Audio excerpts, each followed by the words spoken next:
sure. Yeah, I hadn't seen him in over a week. Yep. Well, he was on vacation for like last week, Hakima. But he's been back since like last Friday.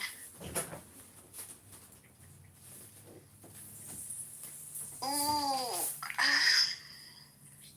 Have y'all seen any notifications on this Scarlet's room? I haven't. Mr. Kitover. Good morning, ladies and gentlemen. How you doing? I'm breathing.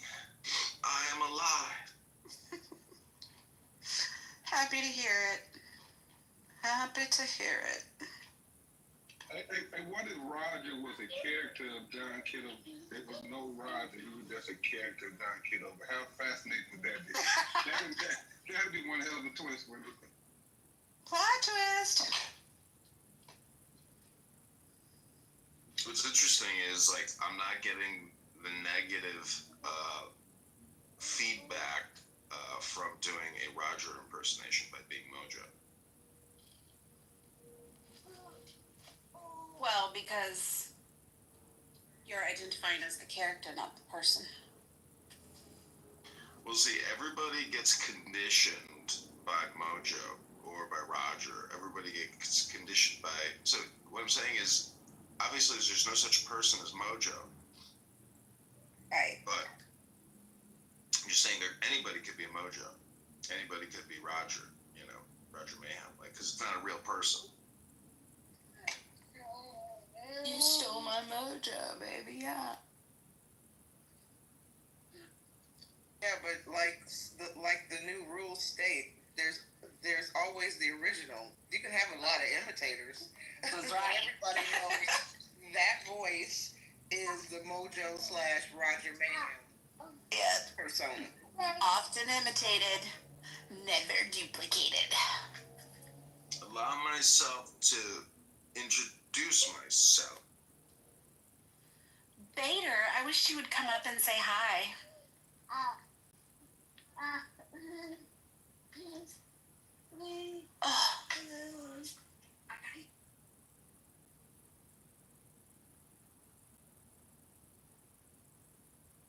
So I was listening to Dr. Jordan last night. Somebody was asking him for like a psychological analysis on somebody, and it was so funny because I was waiting for him to say narcissism or narcissist, and he said it within like the first sentence.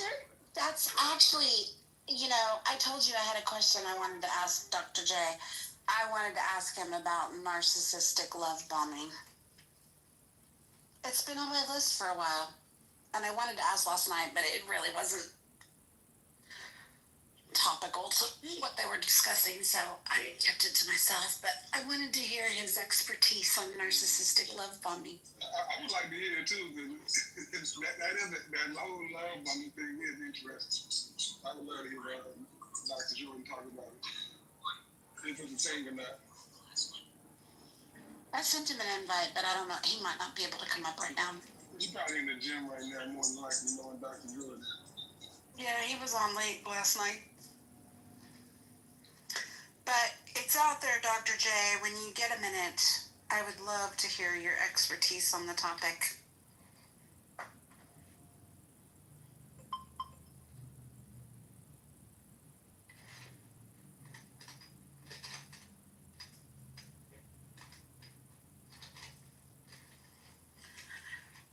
All right, well, This is I guess Pluto. Welcome back, everybody, to In the Muff. It's been a difficult week because I've had my... Well, I don't want to go down. I don't want to discuss that. I'm just saying that welcome back, everybody, to the In the Muff. wait.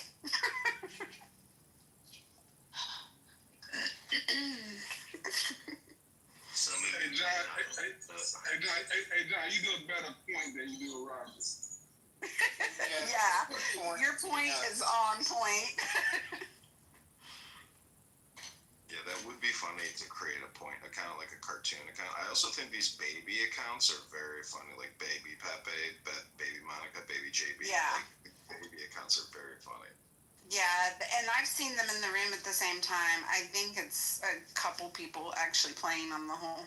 I haven't heard nothing about it. Tell me, what's with these baby accounts? There's a baby Pepe. They used like AI to make a baby Pepe. There's a baby JB. The BJB currently has as his nickname Monica, but that's the baby JB. They'll show up together and do a little chat warrioring, but they don't ever come up on stage and talk. So nobody knows who's doing this now. Nobody knows. Yeah, nobody who's doing it. They're a little provocative. Yeah. And yeah, they used like AI generated baby faces for their characters, but it's amusing. It's somebody, at least one of them I was already following, and I didn't follow the baby account, so some changed their name. I just don't know who. I'm thinking about making a baby Pepe account and then going into his rooms and then being like, "Hey, it's me, baby Pepe," you know, and like fucking with him. But I've heard so many people attribute the point account to you, and I'm like, no. They were both in the room at the same time, both off mute, talking over each other. There is no way Kitover pulled that one off. Hey, Senator Dippy, I heard the same thing you heard, but I'm still not convinced. What? I think John is that talented that he got like he can throw his voice. I am not convinced. See, I've heard that rumor about him being point for a long time, because like I've heard people rattle off the names of his accounts, and they always include point. And after that, I'm on TV and all stupid people. after that room where the two of them were just, I was just like, hey, they're the same people. It's just not possible. Maybe I'm underestimating Kitover, but You're just jealous like, it's not. I'm on television. You're not. You're stupid. I'm on television, and you're just complaining that I'm on TV. Stupid dummy. Isn't that the point voice? I mean, is he proving that he's point, or what's going on? Is he just trying to mock point to this person? No, he's mocking. He's mocking. I'm on TV right now, dummy. No, one day in the muff, they were both on stage. They were both off mute, screaming at each other. I remember that, but in that voice. And that's the day that convinced me that they're the same person. I don't know. I pre-recorded the point, and I was yelling at my recording dummies. I'm on TV right now. Hey, John, you are definitely point. That's what I'm saying. You should have been rich. The fact that you can pull it off, like you are definitely point. Right? No freaking way. It's obvious. I'm a gay white man pretending to be a black woman. Duh, dummy. I'm on TV right now. You're just upset about it. Look how talented. If you're not, you are just one talented dude. This fascinating. I don't know, Hakeem, I've definitely seen worse on this app. How do like point clearly got a fake voice? How you mock a fake voice and get it that right there? Like that's I'm not banned. I'm not. I don't know. Like I said, I'd have bought into it potentially had I not seen it for myself.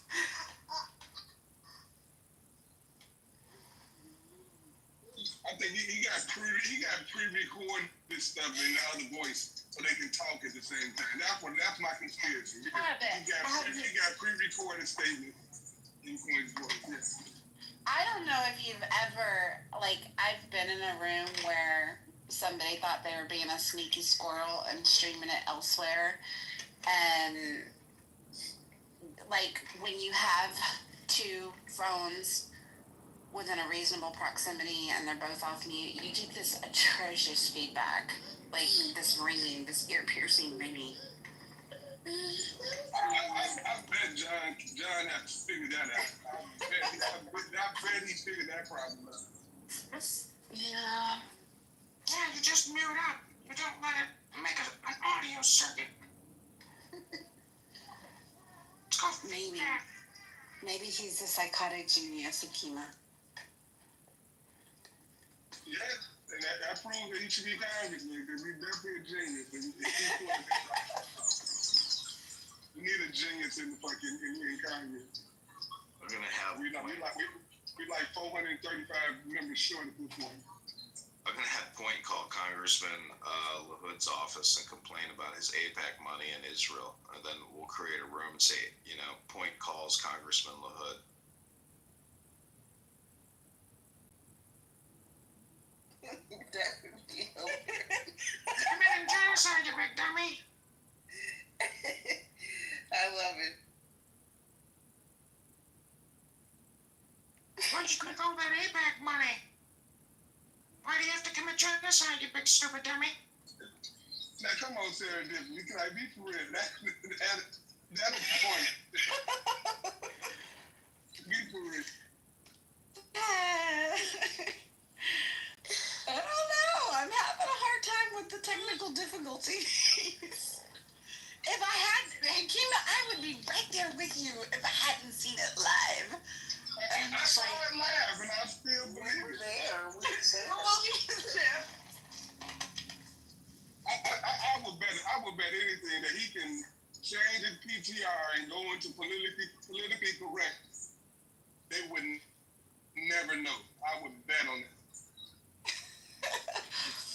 I don't know, Kitover, will you share your deep, dark secrets with us and answer the point controversy and let us know if you're both? Are you that diabolical? What's the point? I'm on TV and you're not. Everyone just hates me because I'm on TV. And I'm famous, and I make a lot of money doing it. Big stupid dummies. I don't know, Kima. Oh no. I just want to say I'm driving. Just stop for a minute. Give me like 10 minutes off the fire. Genocide in Gaza, big stupid dummy. Yeah, I'm 100% convinced now. There's no question that it's hilarious. It's hilarious to me, John. You know what? You are a master. You're a genius of the motherfucker. Most people don't know that I'm actually just a white guy pretending to be a black woman and I'm gay, but I don't know, everybody's so angry with me all the time because they're just a bunch of big stupid dummies and I'm on TV. See, does Point ever acknowledge that he's the white guy pretending to be a black woman? I don't think Point ever gives that. No. Point never defends anything. Point will go along with anything you say. Yeah, I'm that, whatever. Like, it's weird. I'm so confused.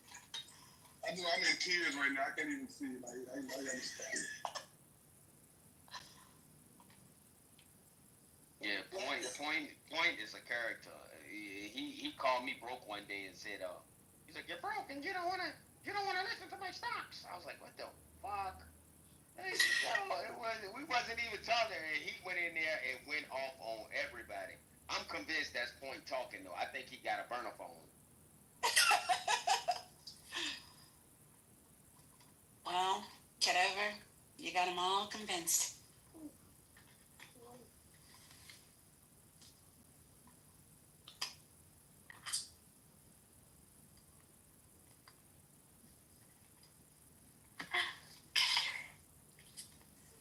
Yeah, we hear the sweetest sound in the world. Listen to us.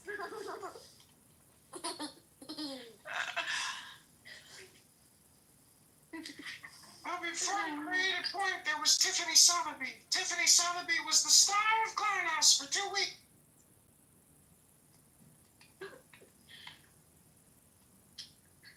And they committed genocide against Tiffany Sotheby and they killed her. Because Tiffany was a big stupid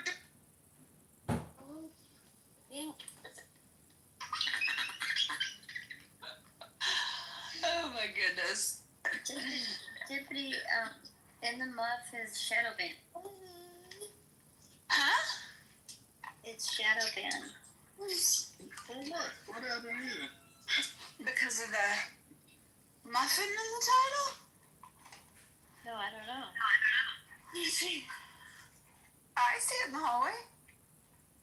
Is it because I'm in here? Yeah.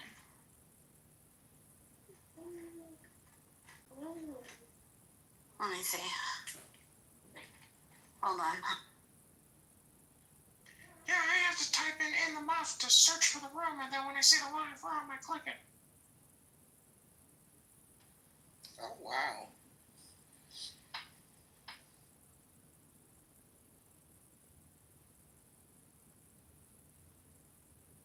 Clubhouse is just jealous that I'm on TV. Rohan is such a big stupid dummy. No, it's in the hallway. You're just paranoid, Anne. As usual. Oh my gosh, I love her. She is so funny, that troll. She's the best. Wink. Yeah. It's John. John Kitover is funny. Stop it, really? Yeah. What do you think? He's been confirming it now on the stage. He's doing the voice. We started suspecting it recently, and he just pretty much confirmed it without confirming it, because he's doing her voice, and it's so accurate. Yeah.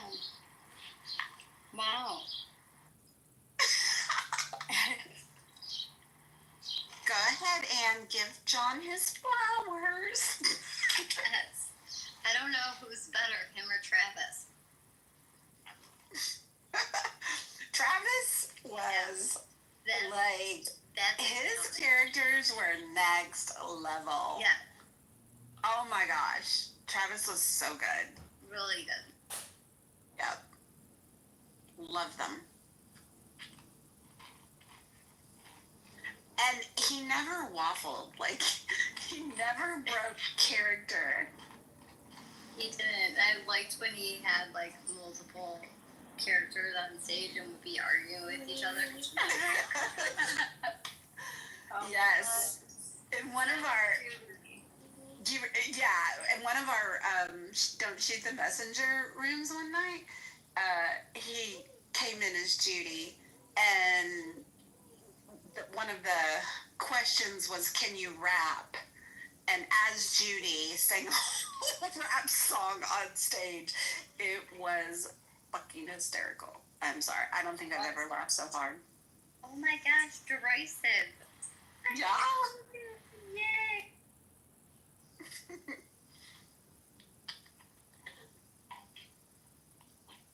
Morning, derisive.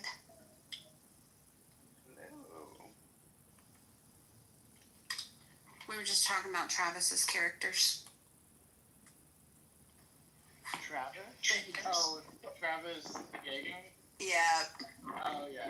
His Judy character, she was the best. He killed Judy, though.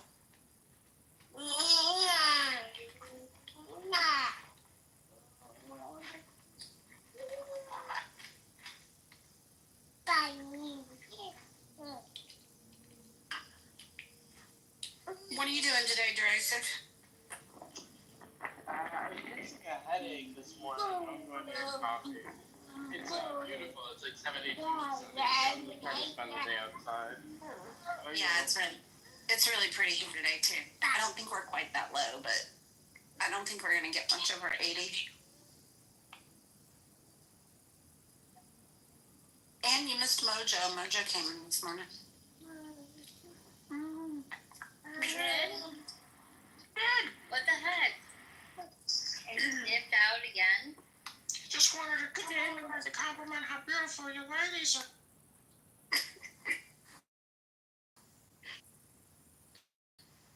Thanks, Mojo Vibration. Especially Monica. She's super beautiful. Monica's the most beautiful woman in the whole wide world.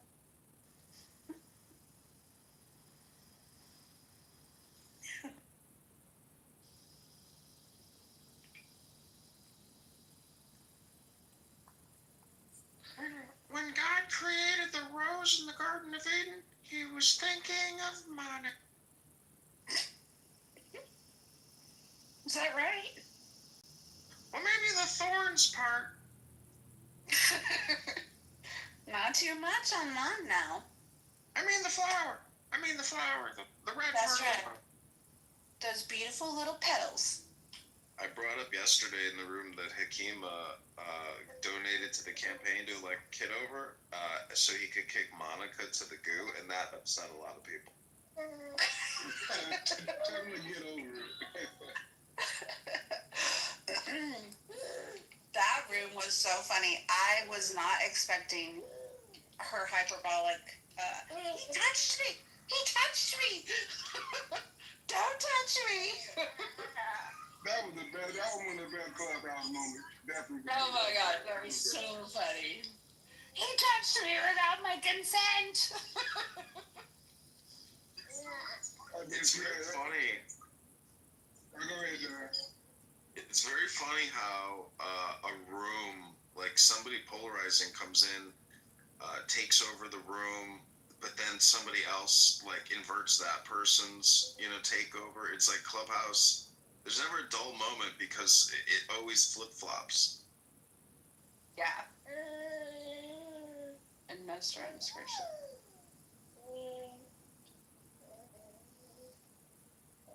You don't ever know how things are going to turn upside down and go sideways. People are very unpredictable.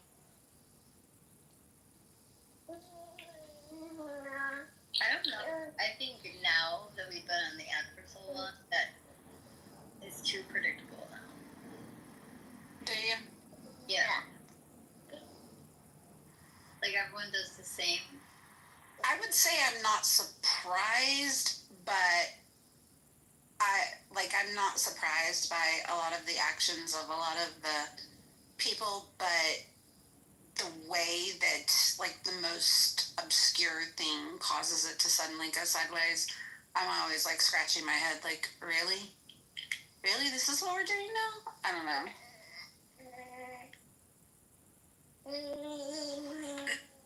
Well, it's very predictable in the sense that people just repeat their patterns. Yeah, they definitely do.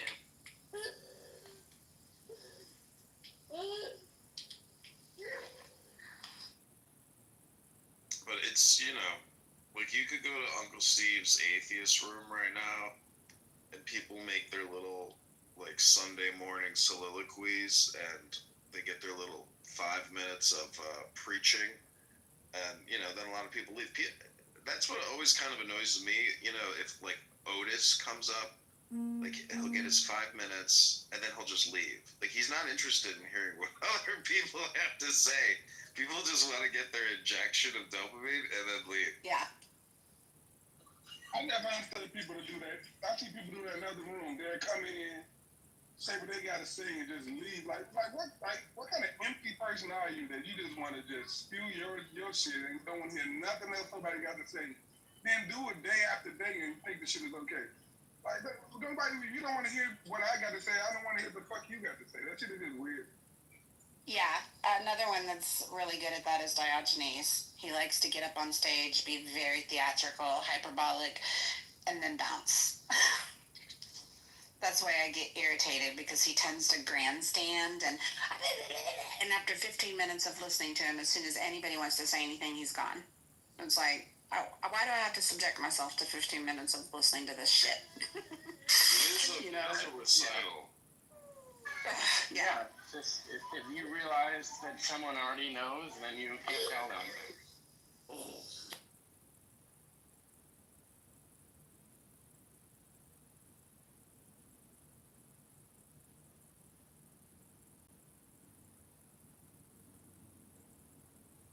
I don't know, I think it's like identity projection, where you come in, you do your recital of your core tenet beliefs about how Orange Man is bad and about how there's structural white racism, it's white supremacy.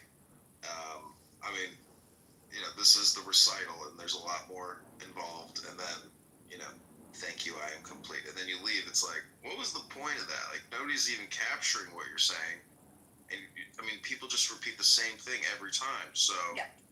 I don't know. That's why I liked in the muff when we read a book that day, because that was like the first time we've ever come together to collectively break the trans spell. Right. With a new trans spell, but you know. Well, with the orange man bad and systemic racism cult kind of people, they tend to all share the one true correct opinion. So there's no point in hearing out others, because any other opinion that deviates from that is, the singular source of evil in this world.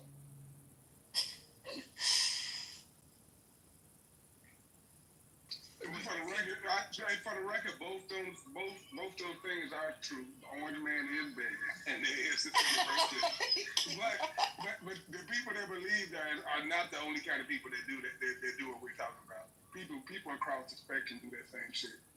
So like, don't just put it on orange man bad people. But for the record, he is bad.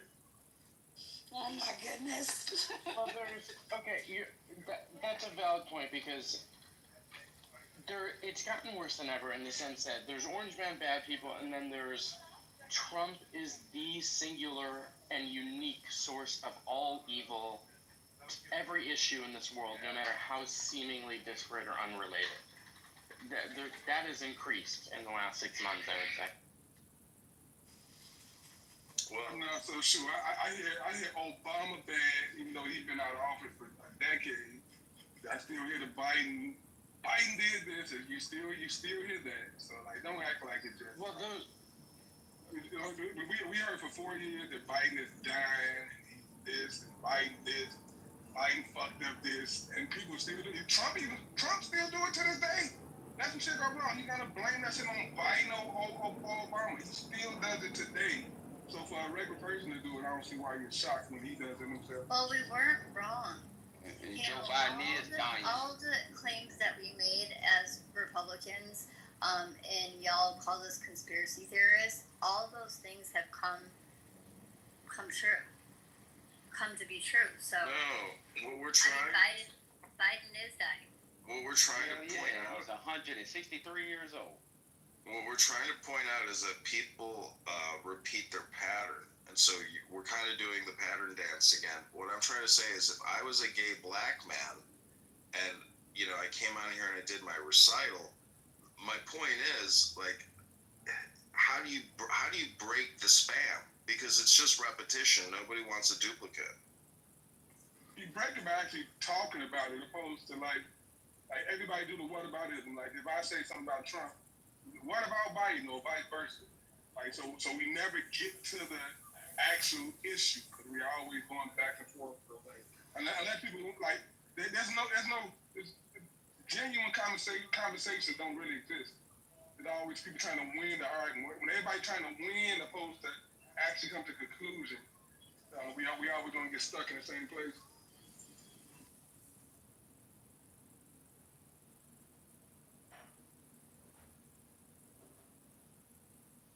You gotta realize, politicians, this is not your favorite football team. It's not like my side won and your side lost. No, this is about the country. Like, if the country, if your side won and your guy's a piece of shit and you're gonna fuck the country up, then no, you didn't win. We all lost. Not saying that about Trump, because I say about Trump all fighting, but like, that's the mentality people have. Like, if you're rooting for a football team, no matter what, you're gonna root for your team. And that's dangerous. Okay, I have a question to you then, and I think everything you said is correct, but just to put that to the test, can you name one thing that Trump has done that is good? Yeah, closing the border, 100%. Okay. All right, I commend you. But just so you know, I'm not a Democrat though. I hate Biden. I hate Obama. I hate Trump. I hate Bush. I hate both sides. Oh, okay. All right. Can't argue with that.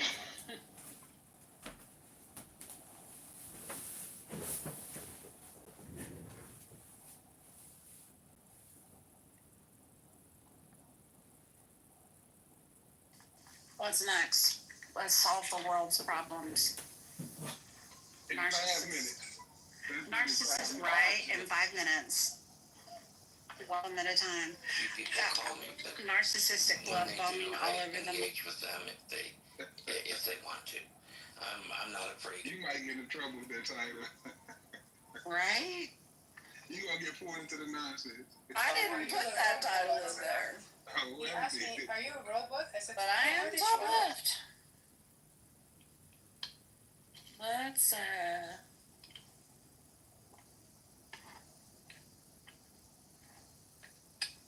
Let's just take that out. We would not want to inadvertently get caught up in hallway drama. Catch some stray bullets. Mm-hmm. You actually think AI would pick that up and interpret that? What, the narcissistic love bombing? All over the market. All over the marsh.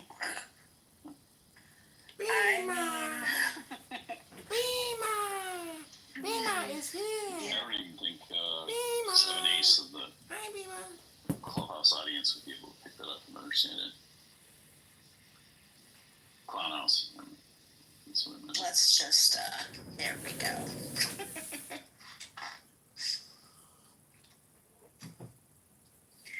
There we go. Besides, don't knock it until you try it. Oh my god.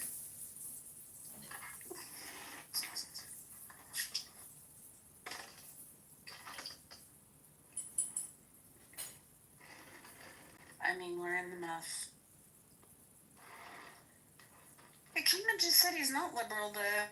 Hakima doesn't like the Dems either. You were a big RFK fan, Hakima? Yeah, I'm a third party voter most of the time. I voted for Kamala this time because I just can't take Trump, but I'm a third party voter for sure. Oh, I'm sorry you wasted your vote.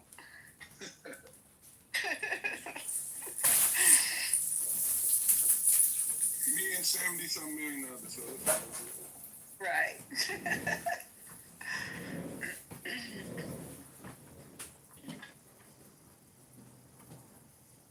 Bima? How'd you get down there? How'd you get down there?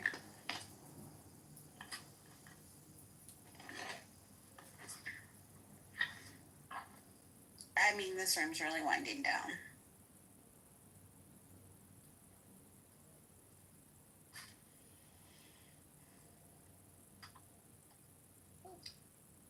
Will, how'd you get down there? Oh, I did. Oh, did you? I shouldn't have a mod badge. It's you shouldn't have a loaded gun in the house. At least you're honest. He disarmed himself. I don't know if that makes me trust him more. I know. It definitely makes me trust him more. Yeah, you almost gotta trust him more for that. Yeah.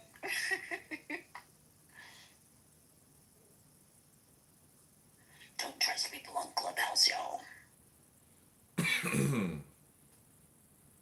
I had a crazy experience. I made grandma her lunch, and we had some fresh strawberries. And I'm sitting out with the chickens, right? And I see, my rooster. He's close to me, so I flick a piece of strawberry at him for him to eat it. He goes down. I guess he smells it. I don't know what chickens do, but then he lifts his head up and he does like this call. And all of the baby chickens and all of the moms, the hens, rush over to the spot where the strawberry is, right? And they're all like fighting over, I'm like, oh, damn, now I'm going to have to flick more strawberries. So I slowly start flicking more pieces of strawberry towards the ones that, didn't have one. And slowly all the hens got one, and then all the babies got one. And would you know it, you could say that this is coincidence. I think that this was something much more grand. The rooster, Big Red McGraw, didn't take a piece of that strawberry until everybody had a damn piece of strawberry. No, I know that because I follow a lot of on the clubhouse streets. ranchers and stuff, breeders and whatnot. And one of their ranchers, he's got shit tons of chickens and stuff. His rooster does the same thing, and like he films it all the time. His rooster will call them all over and let all of them eat before he eats. That's amazing. Leaders eat last. I guess so. I don't know. It's definitely a thing though, because I've seen his videos on it.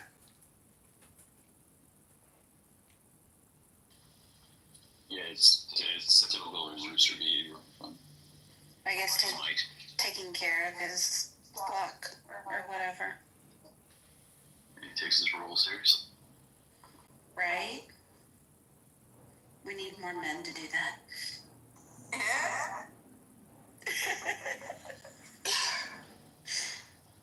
100.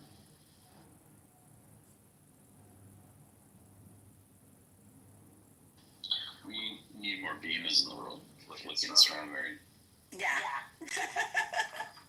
Don't say that too loud and too often because People will misinterpret, and then people will be accosted with flipping the bean all the time.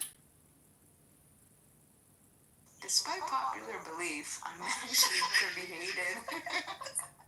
Wait till I start talking about politics. Well, it'll be very fast that you'll change your opinion. And F the strawberries, F Bima. We need less of anyone that thinks like her. Get rid of her. This is She's a true. witch. This is true. She's Anarchist.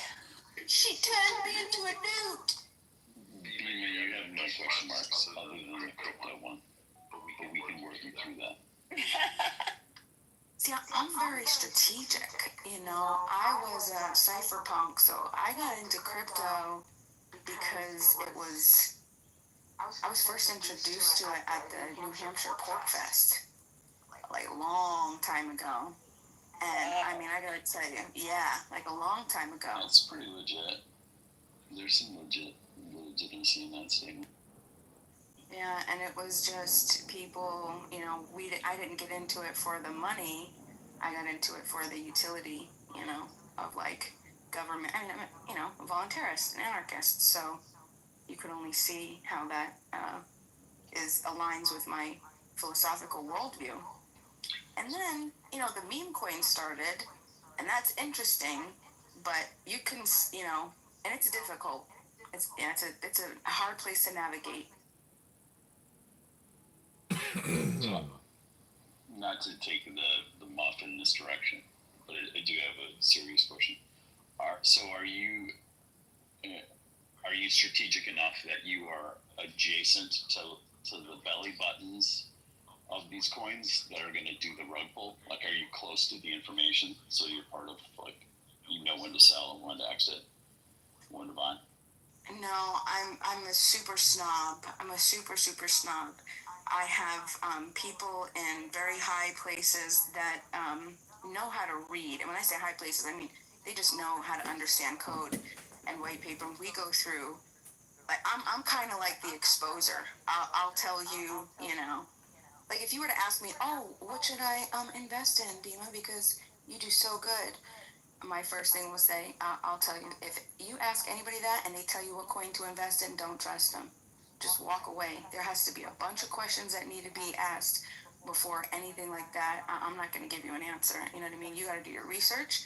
You got to know the community. You got to understand the white paper. You got to understand how the keys are. Is it immutable? What chain? You got to know all of that stuff. And unless, you know, because you're right, like the scammers, they just rinse wash, and they'll just be all over the place. So chances are you're not gonna like what I have to say about a lot of stuff, but also I'm not gonna tell you that it can't be useful. Yeah, 99% of the Bitcoin coins are scams, but so I'm kind of Bitcoin only at this point. But, you know, I mean, I think the rest are like casinos. Like, you know, Ether has utility because it powers so many other coins, but I think I would feel comfortable telling a layperson, like, go ahead and start putting a little bit into Bitcoin.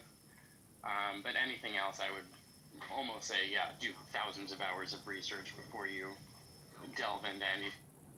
Yeah, I agree with that. Like, it's money to be made, and what I like to call shit coins. There's money to be made there, but there's nothing else there besides, unless you're there at the right time and you got the right people. But Bitcoin is definitely the only thing I would ever buy.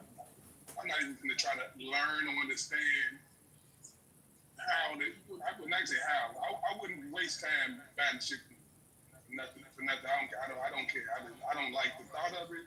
I ain't saying it should be bad, but I don't like it. Like, people should only buy Bitcoin. Yeah, you could get lucky, but it's very much like investing in an individual stock equities in the sense that you might get lucky, you might time it right, but there are a lot of people who are a lot closer to the money who have a lot more information than you do, and you're playing against them. So, the odds are against you. You might get lucky. I consider a shitcoin like literally like spinning, betting on a spinning roulette wheel. It's, the odds are against you, but you might get lucky. Unless you was in on the rug pool, other than that. If you're not in on the rug pool, you're going to take this some real luck. Yeah, that's straight theft. I'm fully 110% against it.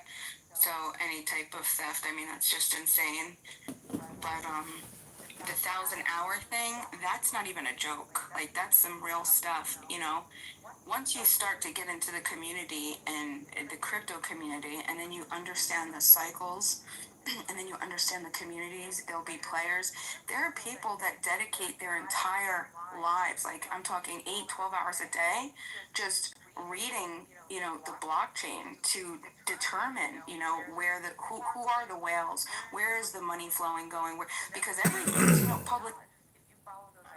Yep. Sometimes they don't want people coming in, man.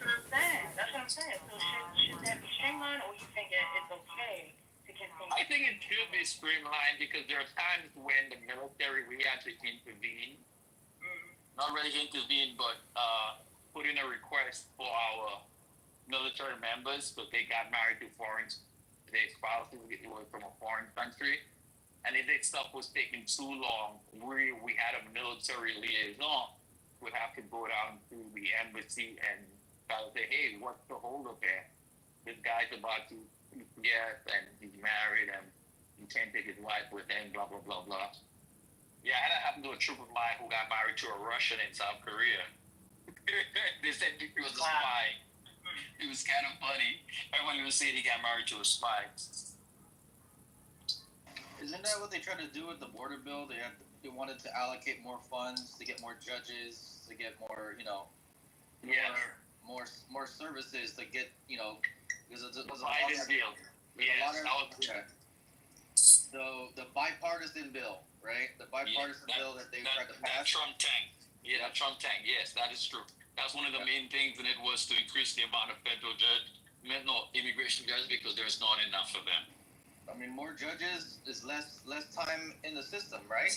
So get them. Yeah, because the docket is because your docket now you have more instead of going for a judge who has 1,000 people on his docket to adjudicate, you might have less because the judges could share the load. Yeah, and see, this is what I'm talking about. When you do that, then it decreases the amount of people who are here without like an unknown, you know what I mean? Like just floating in the air kind of thing. It's either yes or no. Either you in or you're not. Like, if they had the judges to be able to consider that.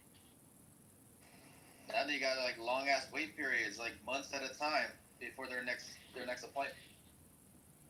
Sometimes almost a year.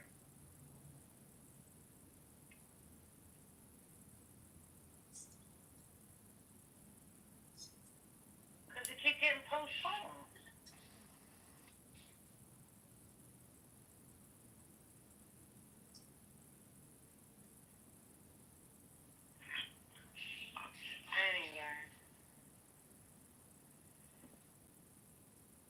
I got a poor connection. Stay strong, back. Emma, where you at? I just came from the supermarket. I'm headed back home.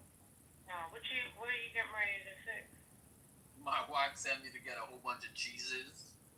I don't know what she's cooking. Oh, you about to have company? Getting a bunch of cheeses. That sounds like people coming. I don't think so. So y'all just gonna be eating cheeses? What's going on?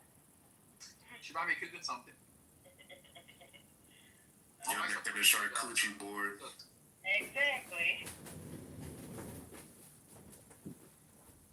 She might be cooking Italian. I don't know.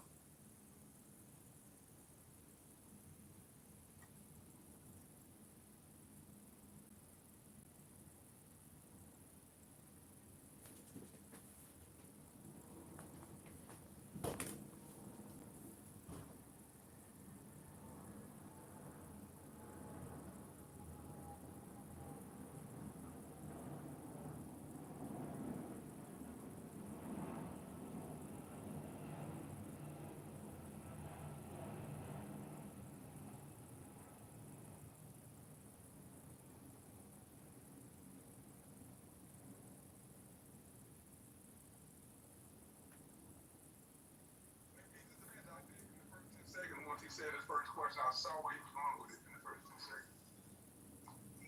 So I think there's just beyond evidence of criticism is just my concern that Culturally, you have confidence in this shitcoin thing. I'd rather you be close to where the rug pull happens. Then I could understand why you're involved in it because you have insider information. But that nap show does sound a little. First to get out. That would make me feel better about the prospects. I have to say, Jess, if that's where we're at, that we have to watch dog videos to entertain us and get our minds off of what's going on, I so get it. Has happened. It's so true. I love dogs. That's one of my wife's. They're the best. The dog videos are the best. Congressman in the 16th district, I think connecting district or redistricting, but he is a can kicker. I'm gonna. Stayed around white people. That's how I knew them by their dog. I didn't know none of their names, but I was like, oh my God, Ava. But I think probably Serendipity and Nye and Anne are like pulling out tiny razor blades right now. I realized my home office over the week last week, and my dog saw me on Zoom for the first time. And she's looking at my screen, and she's like, wait, I know the person in that screen, but you're right here. And she was having the hardest time trying to figure out why I was in the screen when I was sitting right there. It was really funny. And it's probably gone up significantly.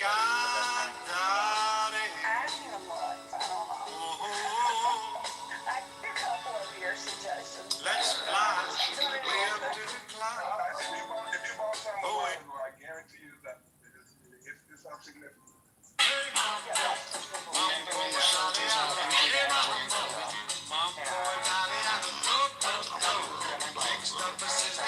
I rescued one of those.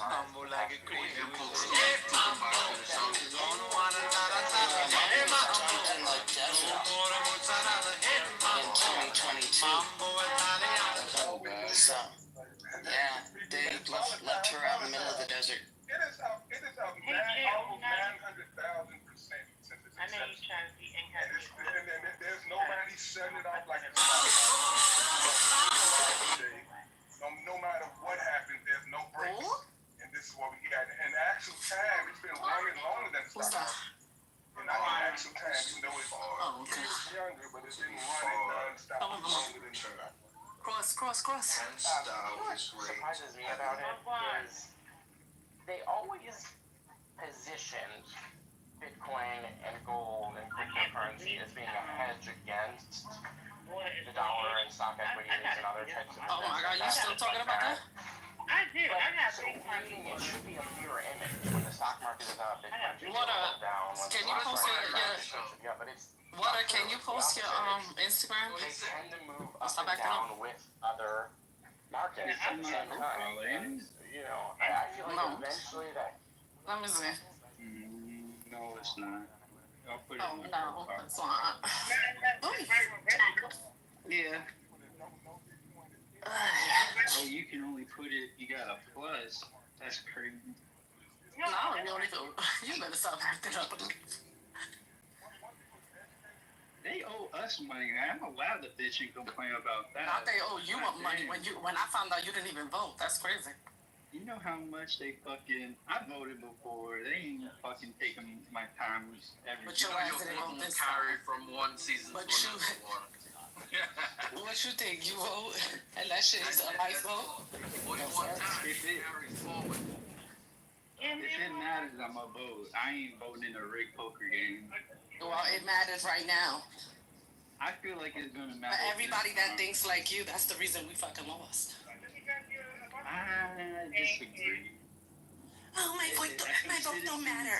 I'll vote next time. Well, ever since Citizens United, our vote hasn't really mattered on top of electoral college fucking shit gerrymandering, but that's neither But here if you nor had there. voted, this shit wouldn't be happening, but you didn't vote, so that's why He's it's in happening. California though, so I got that. I help people register. But then you want to say he I didn't do feel like that. that's enough.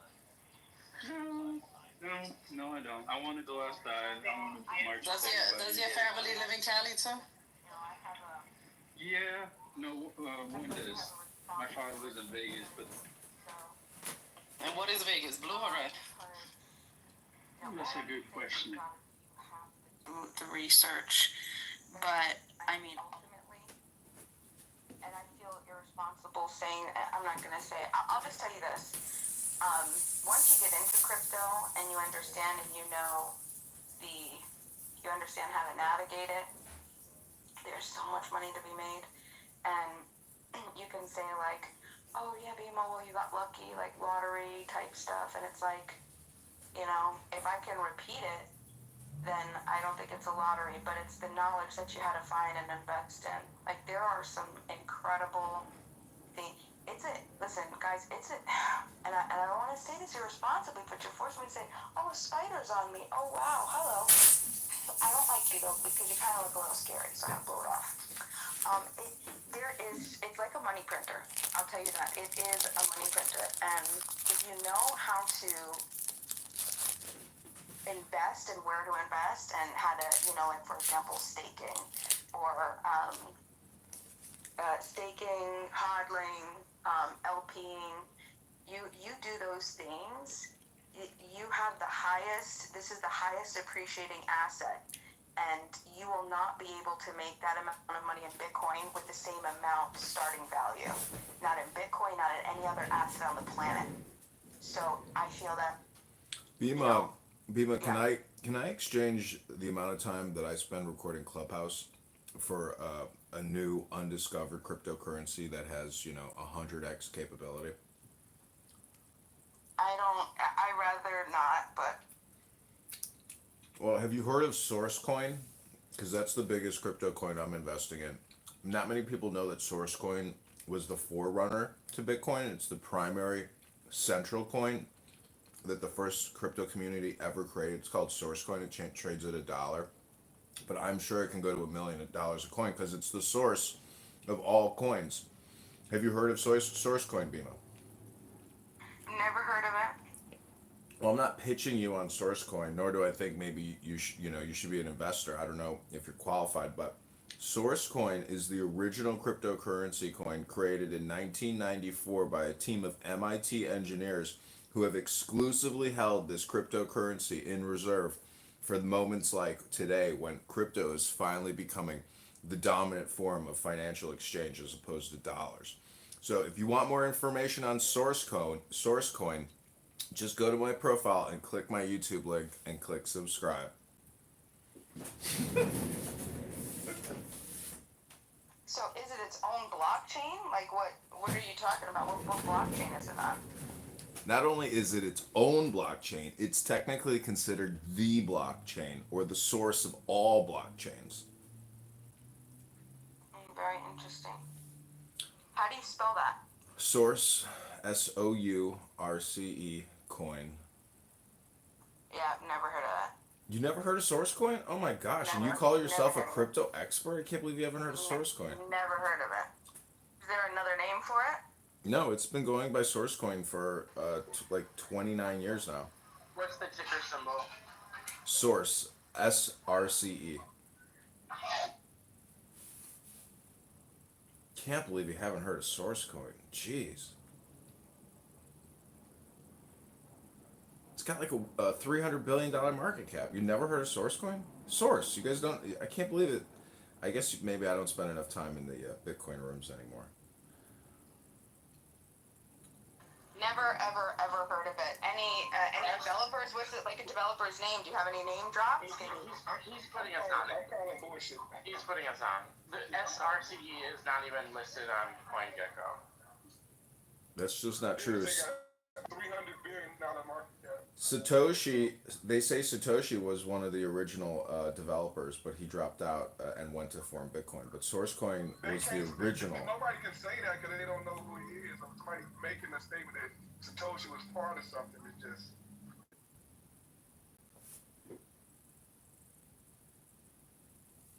Oh, this was just a joke, by the way. I would like to know what the punchline is. Well, we'll see. We'll see in the chat. Talking about a hypothetical Sourcecoin. I liked it. You know what? I liked. You picked up that theme I picked up on it right away, and it was attractive. It was a great combination of. There isn't a Sourcecoin. There should be. One should be connected to it.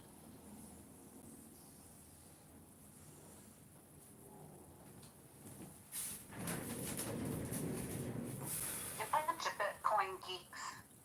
Well, I'm trying to make the point that what Bima is technically doing is kind of like steering, or she uses all these technical terms like hodling, straddling. I mean, yes, there's some layover with the stock market, but what I'm trying to say is those buzzwords are what you want to avoid in life because that's basically the start of a rug pull. The real source, unfortunately, is the dollar, and everything is delimited, or it's broken up into dollars, which are like bits. So all the stock market, every single stock, is primarily denominated in dollars, and it's a huge pool of dollars that are just not in dollars per se or digital. So the dollar is very transmutational. It can be digital in terms of like your checking account, savings account, or a money market account, and then it can be in the stock market as securities or stocks, preferred or Class A or Class B or Class C, whatever, across thousands of companies. In 2023, I took my life savings and I broke it up into about 500 different stocks, and over the course of a year, it completely represented a bell-shaped curve. 10% of the corporations went out of business, and I was like, holy shit, I can't believe there were those many failures in my portfolio. But when you look at the biggest winners, there were 10x's in the portfolio, like Nvidia and others. But the point is diversity in your portfolio is your friend, but diversity in the real world is merely political. It's very easy in a bull market to invest and make yourself seem like a genius because you're more likely to win. And that's Bima.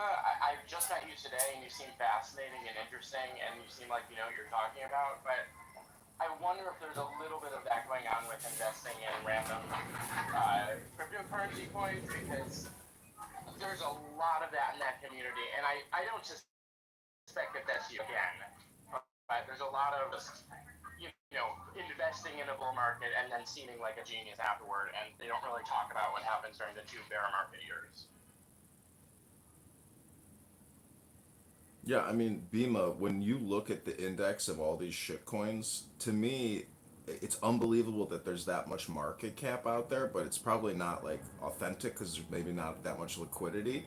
But the point is, like, if it's not Bitcoin or Ethereum, I mean, in my opinion, run for the fucking hills, and even then, only put like 1% of your life savings in Bitcoin or Ethereum, because there's just too much diversity out there that you got to have a lot of money, like $10 million or $1 million, to even want to like own, digital assets, which really are just collectibles. That's what I don't think a lot of these Bitcoiners who are Bitcoin maxis and Bitcoin utopians, they don't realize that they're all or nothing. And a lot of it deals with virtue signaling as well as being political. But, a lot of it is utopian because they want to break the Federal Reserve and the dollar hold monopoly. But it's just political. So that's not the basis for a good investment. I mean, the basis for a good investment is that it's a good business. It's run well. It's profitable. They got a deep moat. You know, but you can go into the stock market and pull up 100 stocks right now that have negative, quarterly earnings of $10 to $20 million. There's a lot of stocks that are basically completely bankrupt.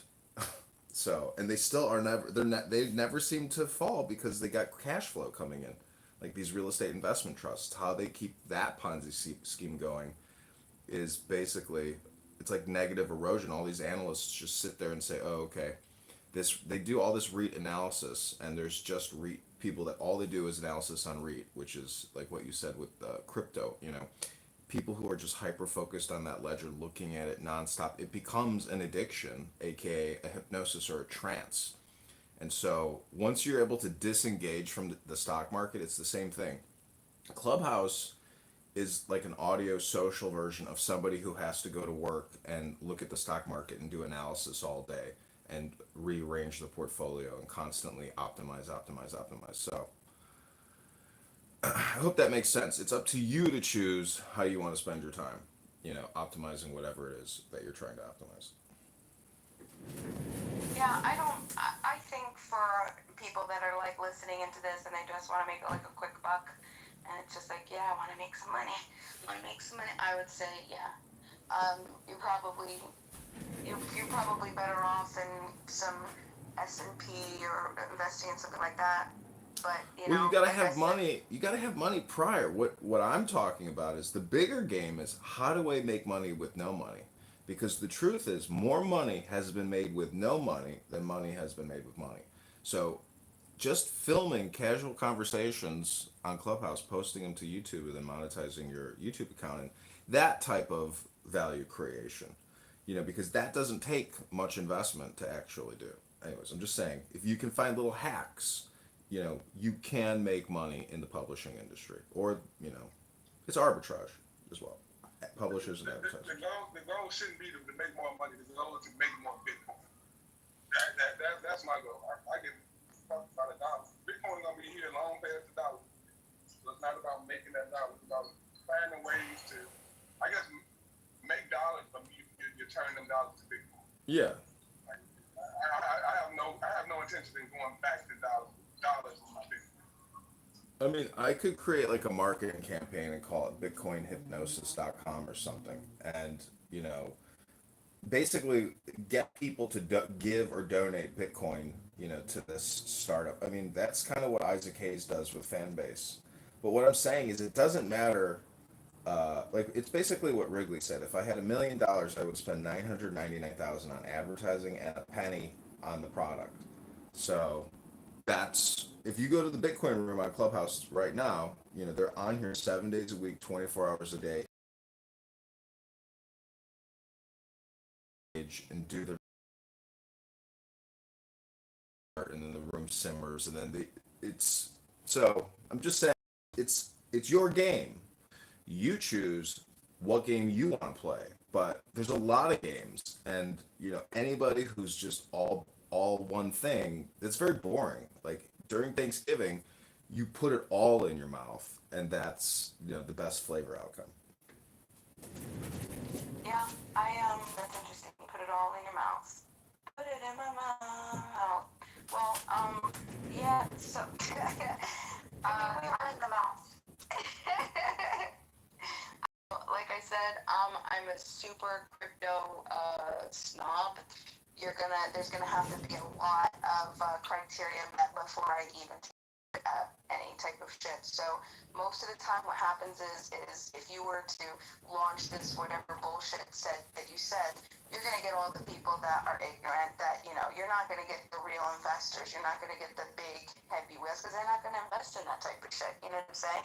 Like the shit that I'm in, you know, perfect, flawless, operation, 100% uptime, never hacked, audited multiple times, no downtime, open source, you know what I'm saying? Like, can't be interfered with the government. Bitcoin, I think might have a good chance, but I have a lot of personal issues with what happened in the very early stages of Bitcoin and the developers and that whole thing. If anyone would like to, if anyone's interested, I recommend a good book called, what was it called? It's by Roger Ver. Check that out. Very good stuff. And, yeah, so you know what? There's truth. Truth is a little bit, it's in the middle, right? It's not either side. You could definitely make money if you know what you're doing. And I think that it's also irresponsible, now that I'm thinking about it, like, it's irresponsible for me to, like, lie to everybody, too. You know what I mean? Like, I went from never having more than a couple, you know, $1,000 in my savings to something that I couldn't even fathom. And that was because of the appreciating asset, you know what I'm saying? Like, I would have never gotten that in any other, unless I had the momentum, the money, you know? It's like, I turned 2,000, like I started with just $2,000, right? The amount of money that I would have had to invest to make what I ended up making, I would have had to have a few million, you know what I mean? Like, I'm just telling you. But you gotta do it right. Wendy Crypto, I really appreciate something, like a little formula that she says for people that want to start up. Take a little bit of money if you're interested, right? Take a little bit of money and she calls make a moon bag. She calls it a moon bag. So take only what you can absolutely afford to lose, right? What you absolutely can afford to lose, maybe $500,000, $2,000, right? Throw it in. Don't ever put any more fiat into this. And then just navigate, listen to it, learn everything, learn where you can, move things, right? I'm totally DeFi, no centralized exchanges. You will never catch me on a centralized exchange. You will never, DeFi all the way 110%, right? But also there's a lot more responsibility and accountability. But I don't, you're gonna take my keys, yeah, no thank you, right? That's not what crypto is about. Crypto is for you to hold your own keys. If you don't have your keys, that's not crypto. That's some other bullshit that you're getting into, and you're likely gonna get fucking, you know, scammed or whatever the hell else. So that's my my spiel. But there is money to be made. Without a doubt, you can make money, but way more people will end up losing money. But so I guess insider or at least well researched to even have a chance. But the one claim, everything you said sounded correct, except the one claim you made about you're only invested in projects that can't be fucked with by the government. I don't understand how that's possible because Bitcoin, as far as I know, is the only coin that doesn't have some kind of organized leadership board or foundation that powers it, or a governing class, or some entity that owns pieces of it. So I don't understand how they're protected from governments fucking with them. There is another, and I'm not going to promote it here, but the best thing that I can say is you gotta look. Just keep looking. It does exist. There are a couple that exist. Really good stuff where it doesn't matter. Like even Ethereum could be shut down, right? All it needs to be government, right? Exactly. Not this. And it's because the people are the ones who hold. You see what I'm saying? Similar to Bitcoin. So if you mention the names of the coins, you're not promoting them. You're just, you know, for the sake of conversation. I know, but there's too much controversy around crypto, and I can't do that irresponsibly. But there is. Yeah, we should maybe add that to in the muff rules. No cryptocurrency promotion of any kind whatsoever. You just lost my vote that I was never going to give you to begin with. Well, I You mean, can switch. You can change it around if you start supporting DeFi. You know what I mean? Like if you support DeFi, we could talk. But well, the problem is, you can promote it or you can support it, but keep the government out of it. Keep the Federal Reserve out of it. So if they want to do CBDC and they're going to create this international, super coin with all the world central banks, which is technically pretty much what they already have, there's no chance of ever breaking the global banking cartel's monopoly on all of our lives. That's the true ledger of everyone's life. Your social security number has a huge database connected to it, and you are the recipient of all that engineering. So, the social security number is a very powerful tool that a lot of people around the world want. Why do you think all these people coming across they're coming here because they want the social security, which is really just a number. They want to get connected to that ledger, to that blockchain, to that network. So that's one way to look at. It's a different approach to try to visualize how to maybe make changes to the game theory, to what the government. I'm not even sure what you even said. Do you think you could condense it and give me the Yeah, in a sentence? Every American with a social security is secretly connected in a network which is tied to a database, and that's your social security. Okay, so what does it have to do with DeFi? I'm sorry. Because you're promoting DeFi, but you're not also criticizing government DeFi, which is what the Federal Reserve is doing, and secretly with other governments. I mean, I could Google articles about the CBDC. What I'm saying is they want to create FedCoin, which supersedes all other coins in the same way that the dollar supersedes all other global currencies. Does that make sense, Bima?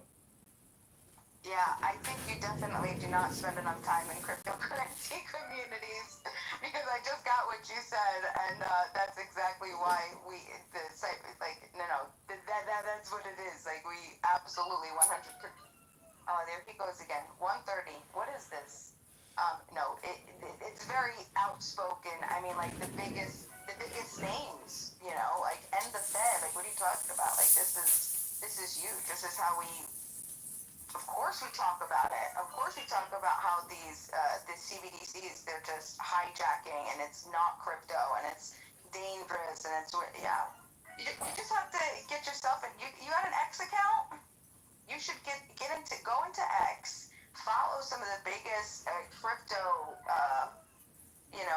founders, some of the biggest cryptocurrencies, do DeFi, good stuff, and then just chill out a little bit. Go into some of those X spaces and just listen. They're very critical. No, I gotta. But see, there's a flip side to this coin. You do realize that, right? That is joining Wall Street or working and making money in asset management, and being a part of the network. Sometimes it's better to work inside the system than it is outside the system, because inside the system, there's a lot more fruit to be eaten.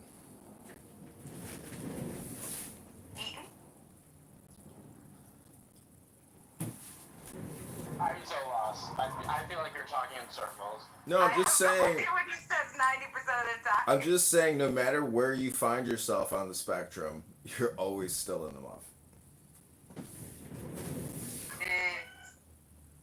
Big Red's making more sense than you. You guys long enough to get there.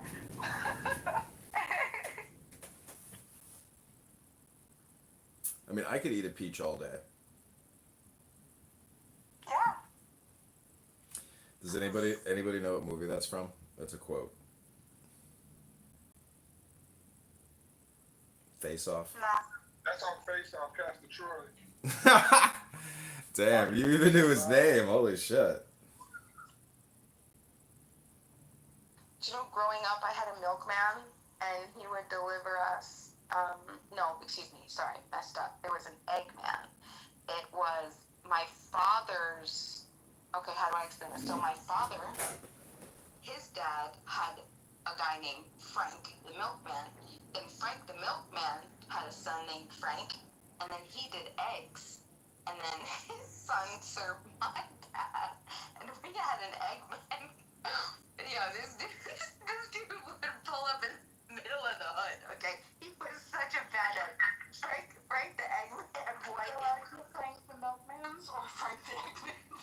This was Frank the eggman, and he would pull up in the summertime.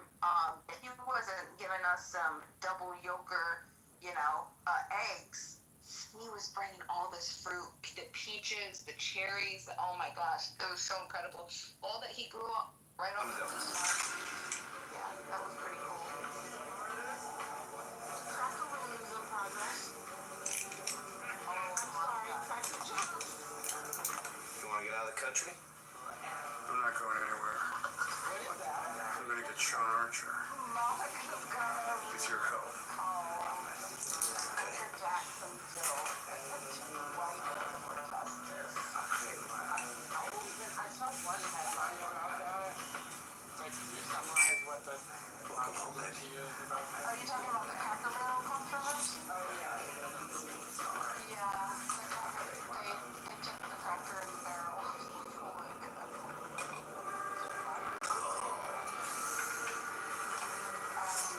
How are we supposed to do that? He's horrible at home. No. This is Sean Archer we're talking about. This isn't just some Boy Scout. Fitch. No, besides, his house is probably alarmed up the wazoo. Code is 10/19/86. That's his dead son's birthday. Don't just break your heart. That's brilliant.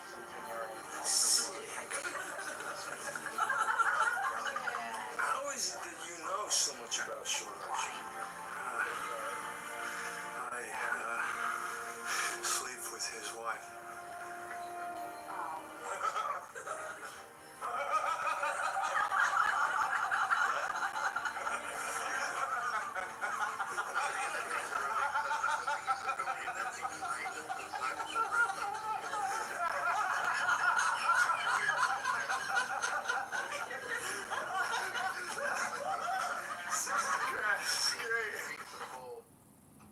Homie feelings gone. I mean, that's the whole aesthetic of Cracker Barrel, though, is... So that's what's getting a lot of backlashes. So they're also now that they're renovating the restaurants. I didn't even know that company still existed. Has anyone eaten there? I've eaten there many times. When I heard when Monica starts talking about Cracker Barrel, I gotta tell you, to me, I can't stop laughing. Whenever she talks about Cracker Barrel, it's just, I don't know, Monica has a stigma, or I could be projecting on her, but I don't know, when she starts talking about Cracker Barrel.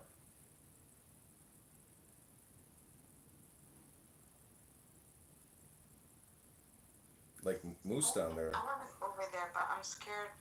I don't want to irritate her. Oh, actually, yeah, I guess we can't bring up, well, anyways. I need to review the rules. Well, you're not going to irritate her, Bima. Monica's a big girl. She can handle it. I pushed back on her pretty hard this morning. You did a great job. And she was good.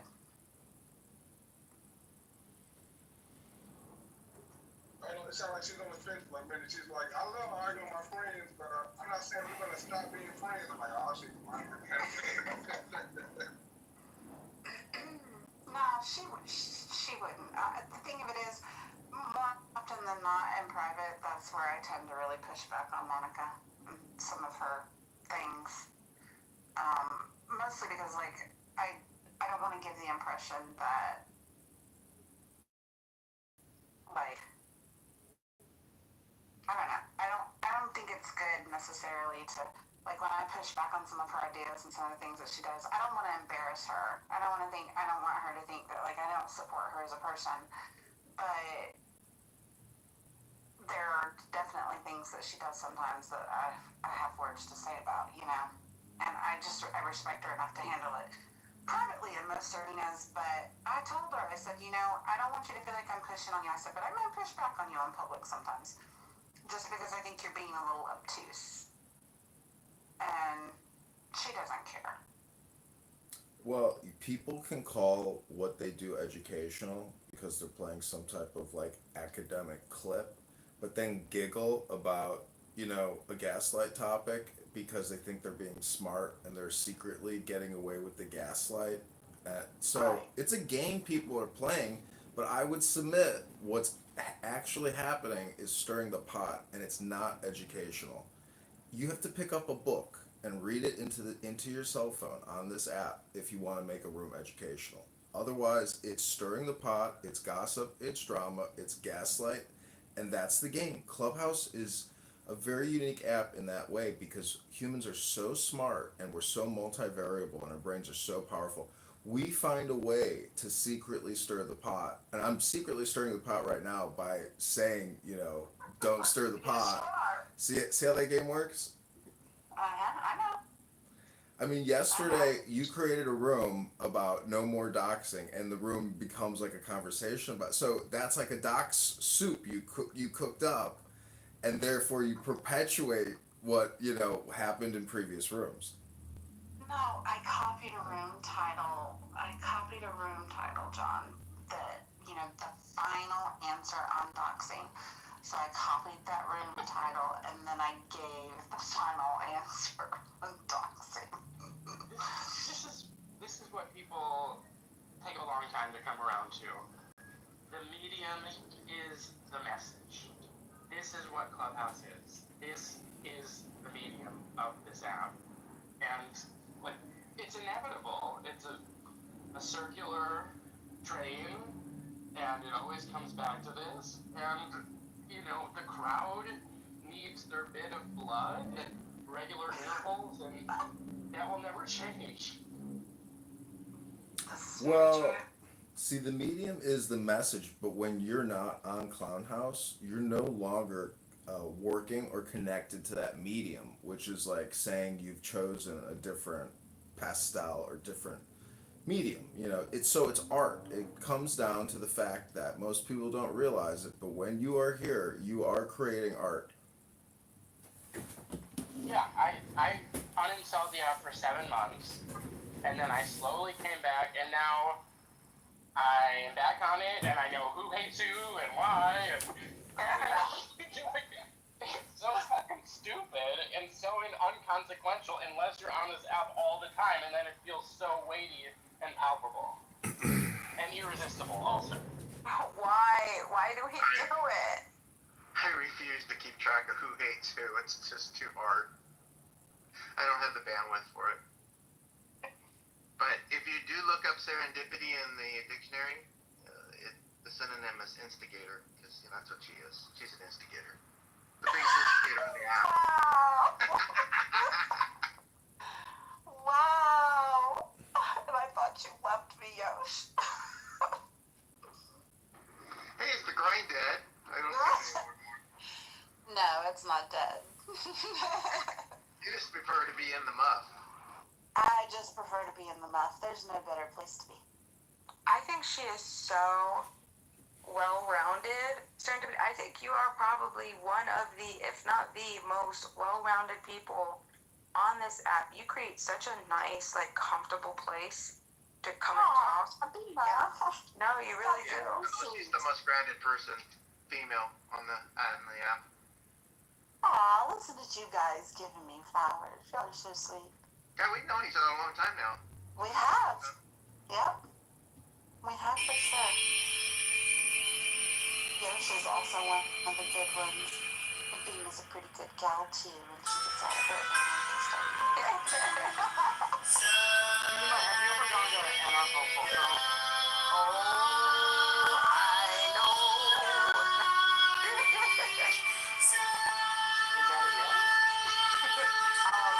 So, Anarchast?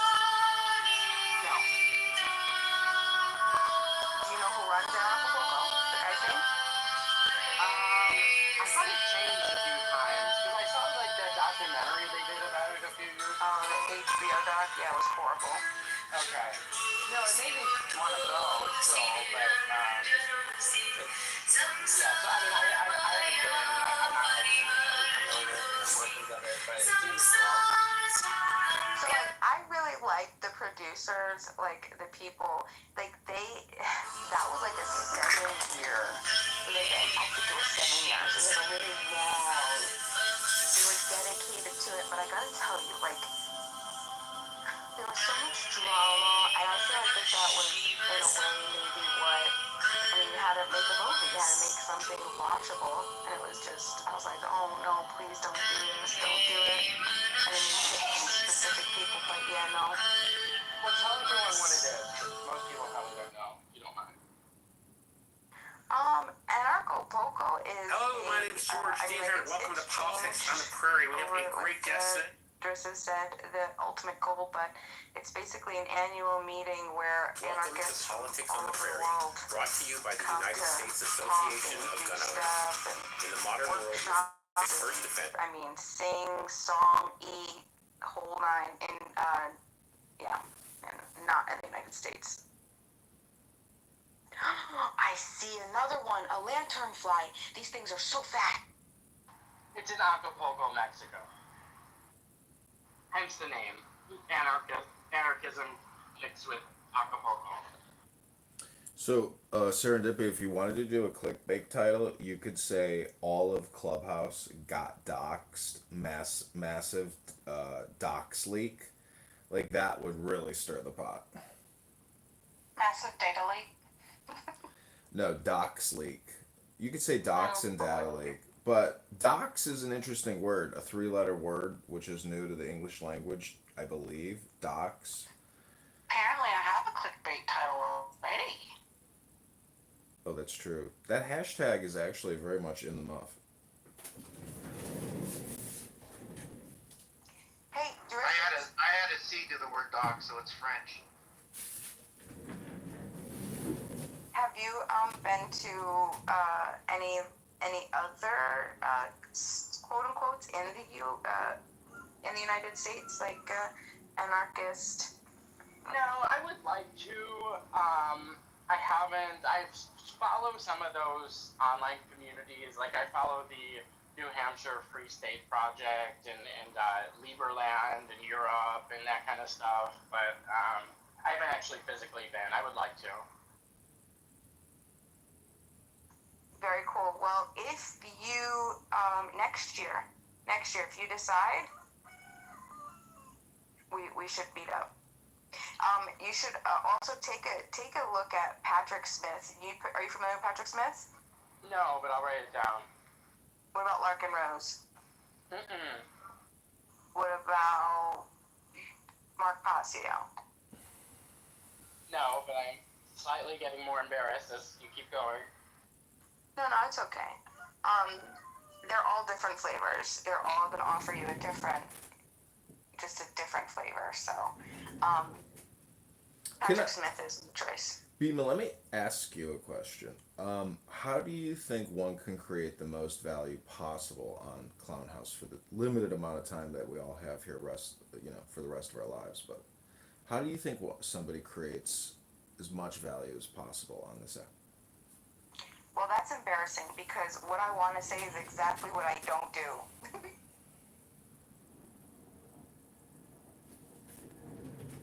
So what is it that you don't do?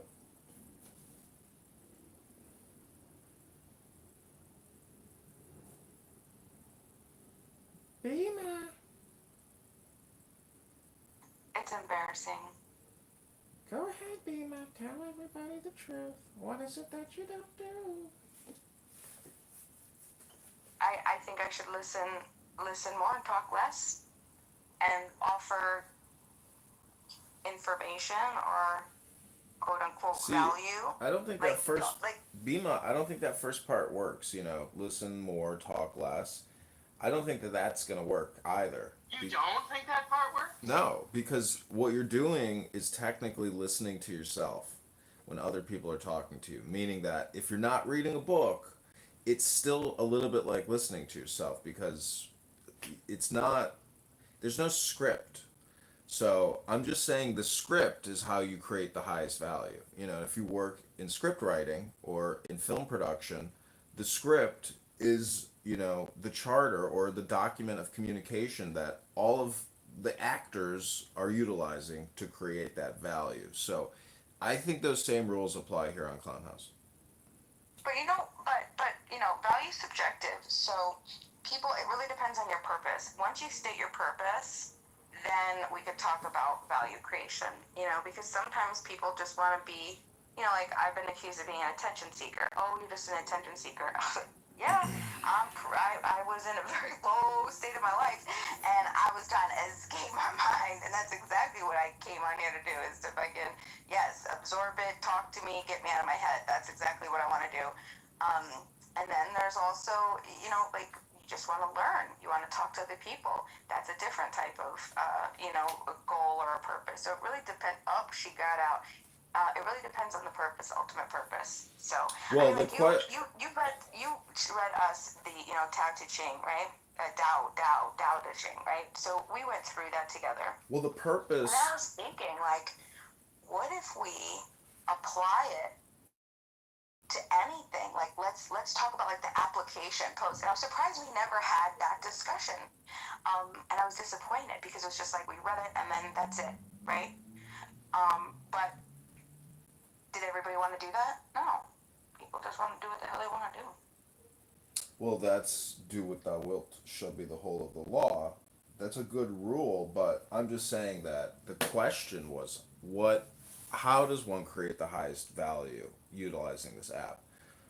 Because this deals with value creation. Because if you can create great value here, you can create value anywhere, off of this app. Because this is a difficult experiment to run to try to create that high value. Because most people are passively using the app as opposed to actively, which is really reading a book. I hate to keep going back to this amazing thing called book, but in the muff, you can always take a book and, read a book in the muff.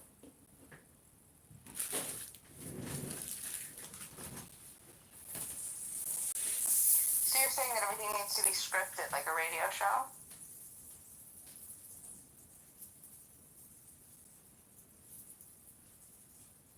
Sir?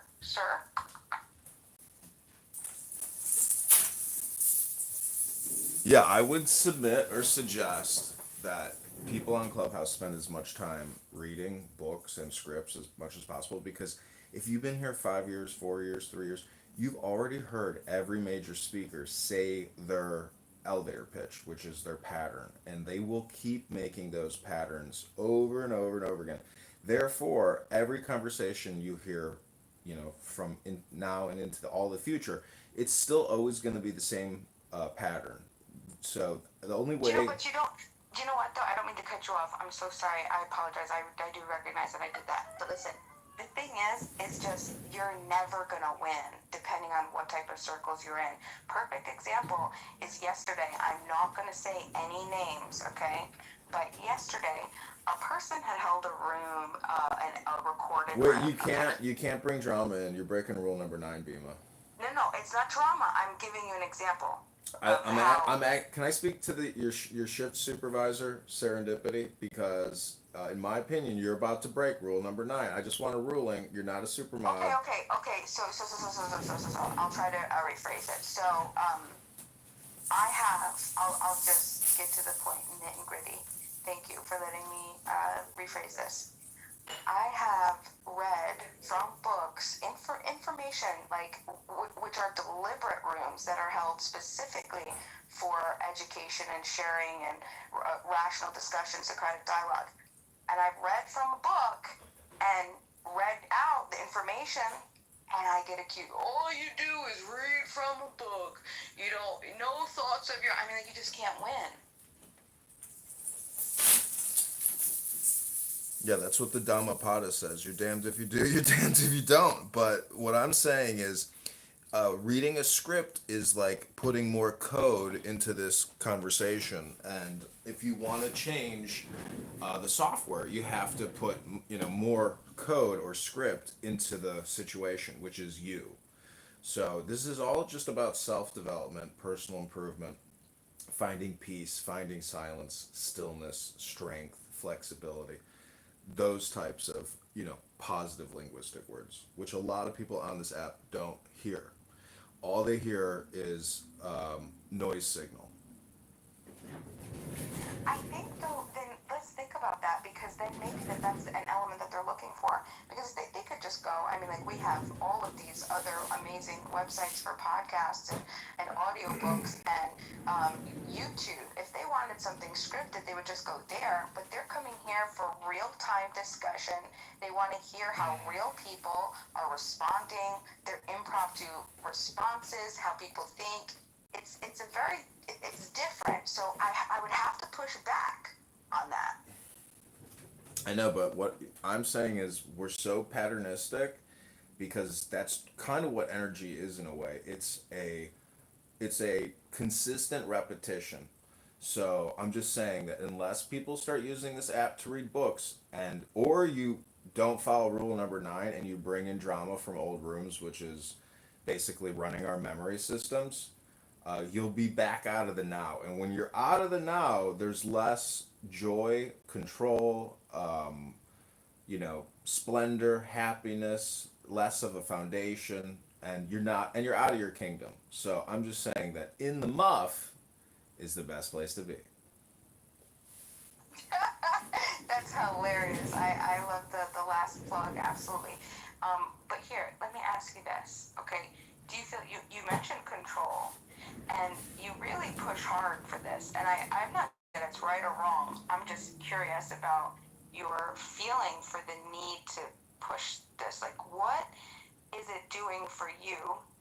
Like, what are you using that campaign for? Specifically the campaign to try to get people to read or script their communications on Clubhouse. What are you using that for?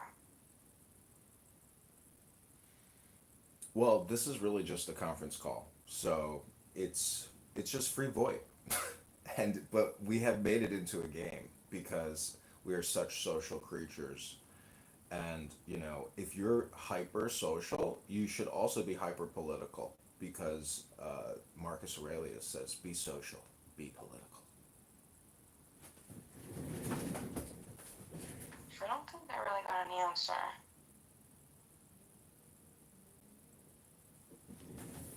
Does it make you feel good? Like, does it serve a need for you to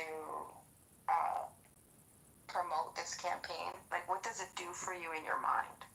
Well, I'm killing two birds with one stone because as I run, I'm also recording political sentiment, political discourse, political topics, political activity, as well as homicidal ideation. So I'm literally capturing the entire spectrum of the American, thought from male to female across the board. It's just interesting. This is the way I view my observations in my own scientific, experiment. Because if you're a scientist and you believe in, the scientific method, and you took those courses and you learned the processes to try to develop hypotheses and theories based off of your observations and repeatable experiments. What I'm saying is people just keep running the same experiment here on Clubhouse, and they don't know that because they're oblivious. I think that that's assumption. To say that they don't know that, we really don't know what anybody knows. We can't pretend to be in somebody's mind. But also, you come and, we're just talking about why you want to run this campaign all the time. Is it potentially that that's how you feel that you offer value to Clubhouse? No, I asked you, how does one create the highest value when you use this app? I would suggest that it's pointless to use this app unless at some point in time you do the activity or action or say the words that create the highest value for yourself and for other listeners. So shortly, after we finish this little Q&A, I'm going to read to you what's called a poem from a book. Do you think that this is more about you than about how other people communicate? They say good ideas don't require force. Or they also say things like lead by example. Yeah. If I read you a poem, I am not just telling you, I'm showing you. So that's how I would lead by example, is read you a poem. All right, I hope it's a good poem. Okay, it is a good poem. It is called, it's called Clubhouse. by Oh Mojo. my god. It's a meditation. It's actually called Aha, but I hope you like it. So take the deepest breath of the day through your nose. Hold it for 10 seconds.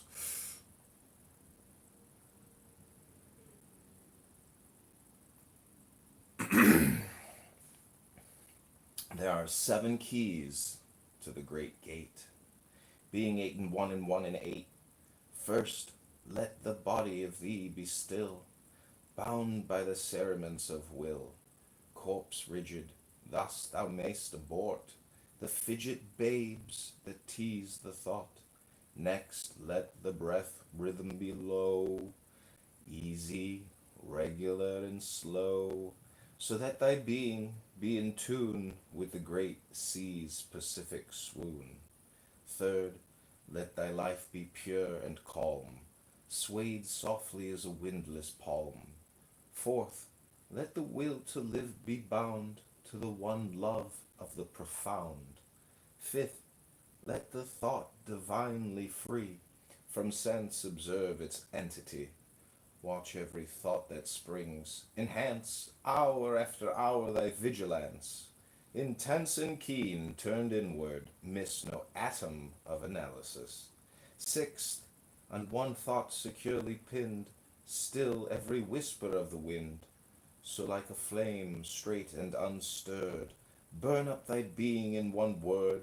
Next, still the ecstasy, prolong thy meditation steep and strong, slaying even God should he distract thy attention from the chosen act. Last, all these things in one overpowered, time that the midnight blossom flowered. The oneness is, yet even in this, my son, thou shalt not do amiss. If thou restrain the expression, shoot thy glance to rapture's darkling root, discarding name, form, sight, and stress, even of this high consciousness. Pierce to the heart, I leave thee here. Thou art the master I revere. Thy radiance that rose afar, O clubhouse brothers of the silver star.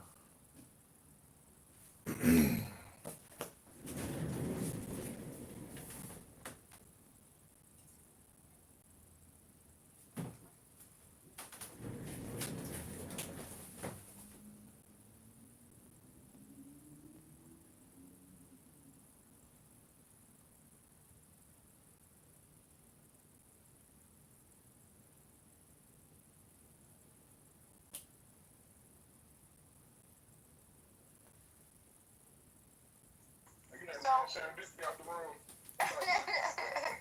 so let me ask you, would you be able to simply just give us a couple words, the 7 keys, since you've read it?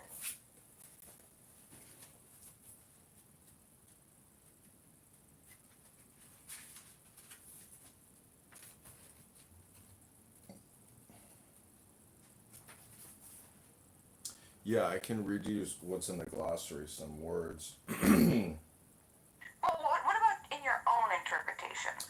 The 7 keys, go. Well, what I just read you is a script to induce a deep state of relaxation because it is a numbered breathing list on how to, what you could call like activate your third eye or your, crown chakra, or it's a way to induce a state of relaxation. It's a meditation. So, and there's intelligence in what I just read you, it's saying go with the flow, be the power of the Pacific Ocean. Um, so it's a way to. I took notes. So I have an idea. It was, I think I missed one, but I have my 7, so I'm just wondering, since you read it, could you just give us the 7? Well, again, this is a script for meditation. Maybe you need to read it again. I don't want to read it again, but you could tell us the words that you put down in your notes. So I was like the things that you were saying, I was putting them as you were saying them. So piece by piece, what is it?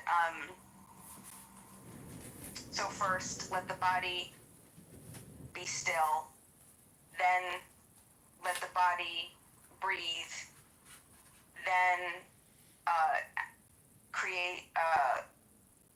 be pure and calm, and then I missed the fourth, and then the fifth was think divinely free, then the sixth was, I wasn't really sure what they meant by the sixth, but I feel like it was just, the idea was to just think about one thought, just think of a single idea, because it said, on one thought securely pinned, still every whisper of the wind, and so that's why I was like, I guess that's what it meant.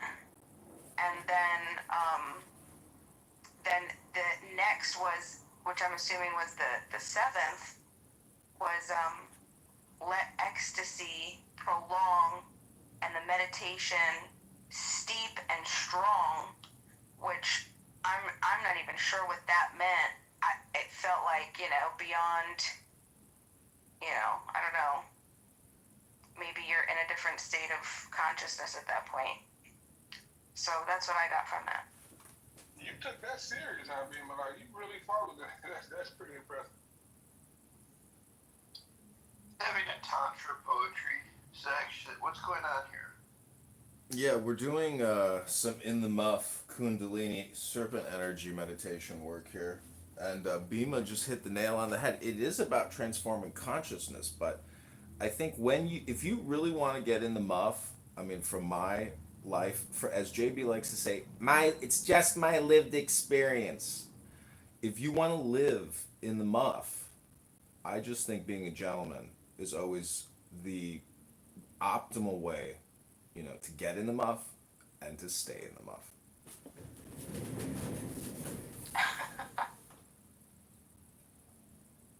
I can't take this room name no more.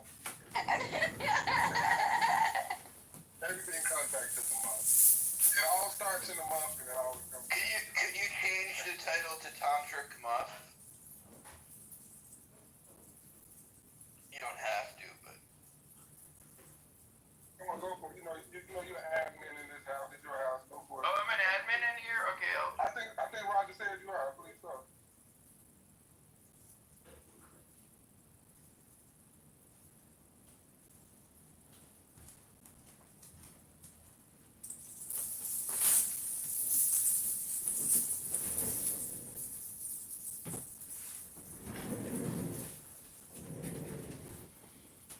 Hey, Brent.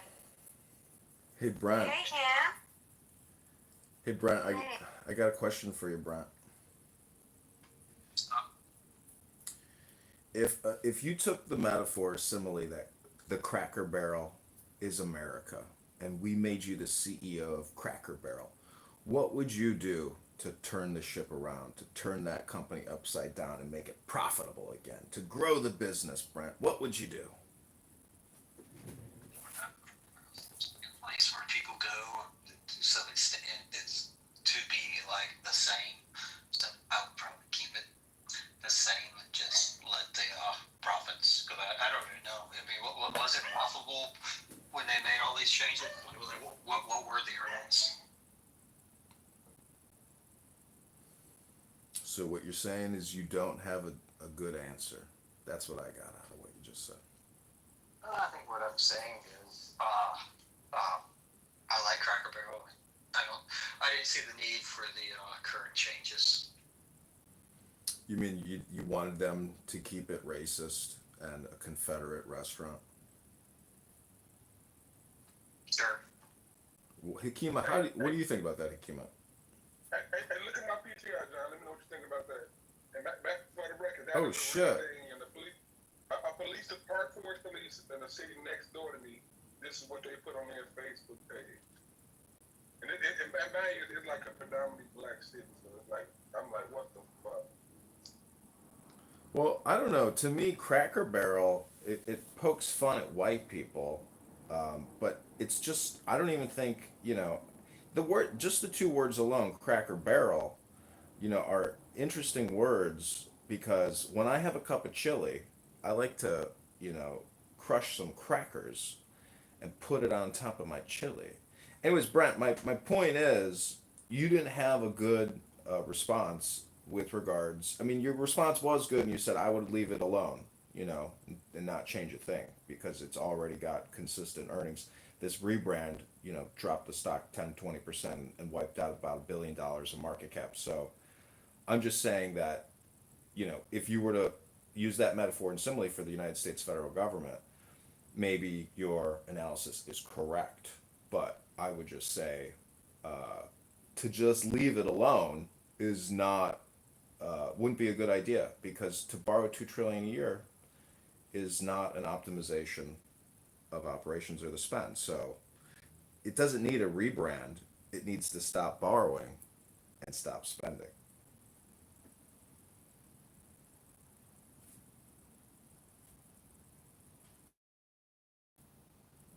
I also want to give a big shout out to Baby JB and the. Forget about it.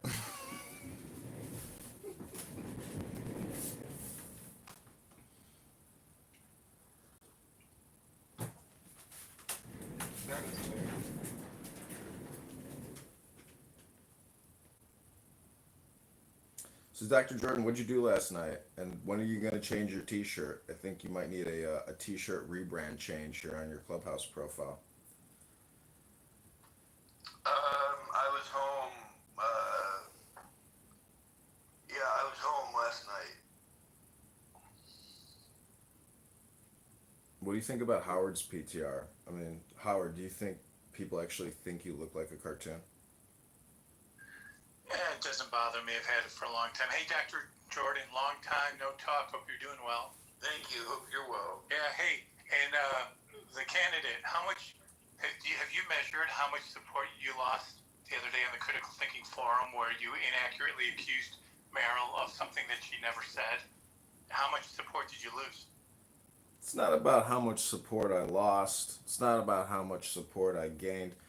What's important is, if somebody has TDS on their heads all the time and all they do is think about TDS, and somebody comes in there and interrupts their pattern and their repetition and their duplication and spam and tries to show them that they're wasting their time saying the same thing every single day in just a slightly different way. Maybe I helped wake somebody up, and if that means I had to lose a little support for the campaign, Howard, well, I'm glad to do it. And pretty soon I'm going to read another poem, Howard, and interrupt your pattern as well. Okay, well, I didn't see you as the candidate of always trying to bend the truth or not telling the truth, but this is one example where you're admitting that you basically were inaccurate, but you had a reason for it. So, interesting to know. Thank you. And I want to thank you for contributing to the campaign to elect candidate Congressman John Kitover. Howard, your donation will be filmed as we spend it, live on the ground in Rockford and in Peoria, Illinois. Well, I wish you nothing but the best. Again, you have an opportunity to do something different. Let's just hope you think it through strategically and not just impulsively.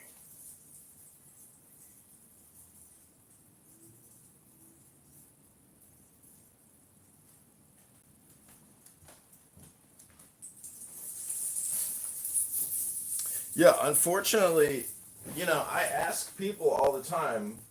A lot of people have to schedule everything in advance, and I find that to be really annoying because people can't be impulsive. And I think that at this point, at 37 trillion, being impulsive is a requisite for the change that's coming. But Howard, I also want to let you know, you just broke rule number 9. So please refer to the rules section. Moderators, if Howard breaks the rule again, he's been warned and you'll be put in the goo. No, that's okay. I mean, you guys can go ahead. I didn't mean to interrupt. I just wanted to give that feedback and say hello to Dr. Jordan. Thank you. You're welcome, Howard, to stay and to hang out. And, you went back to listening.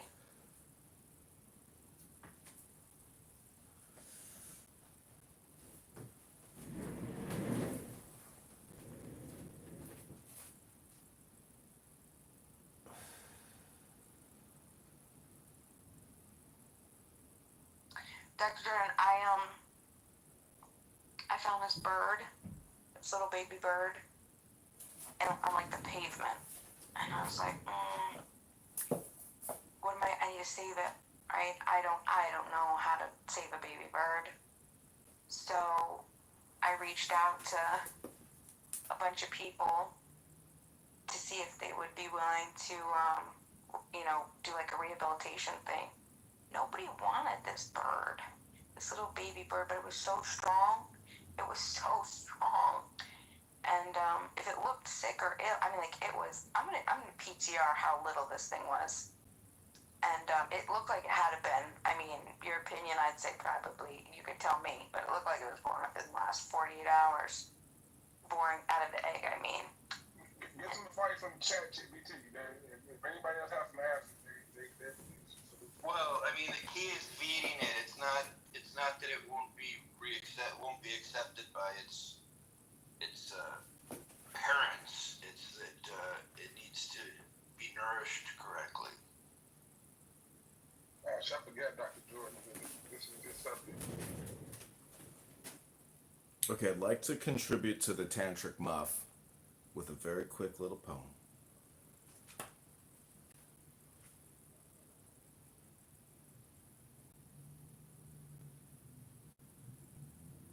What you got, John? Okay, this is called Like This. This is Rumi. So take the deepest breath of the day.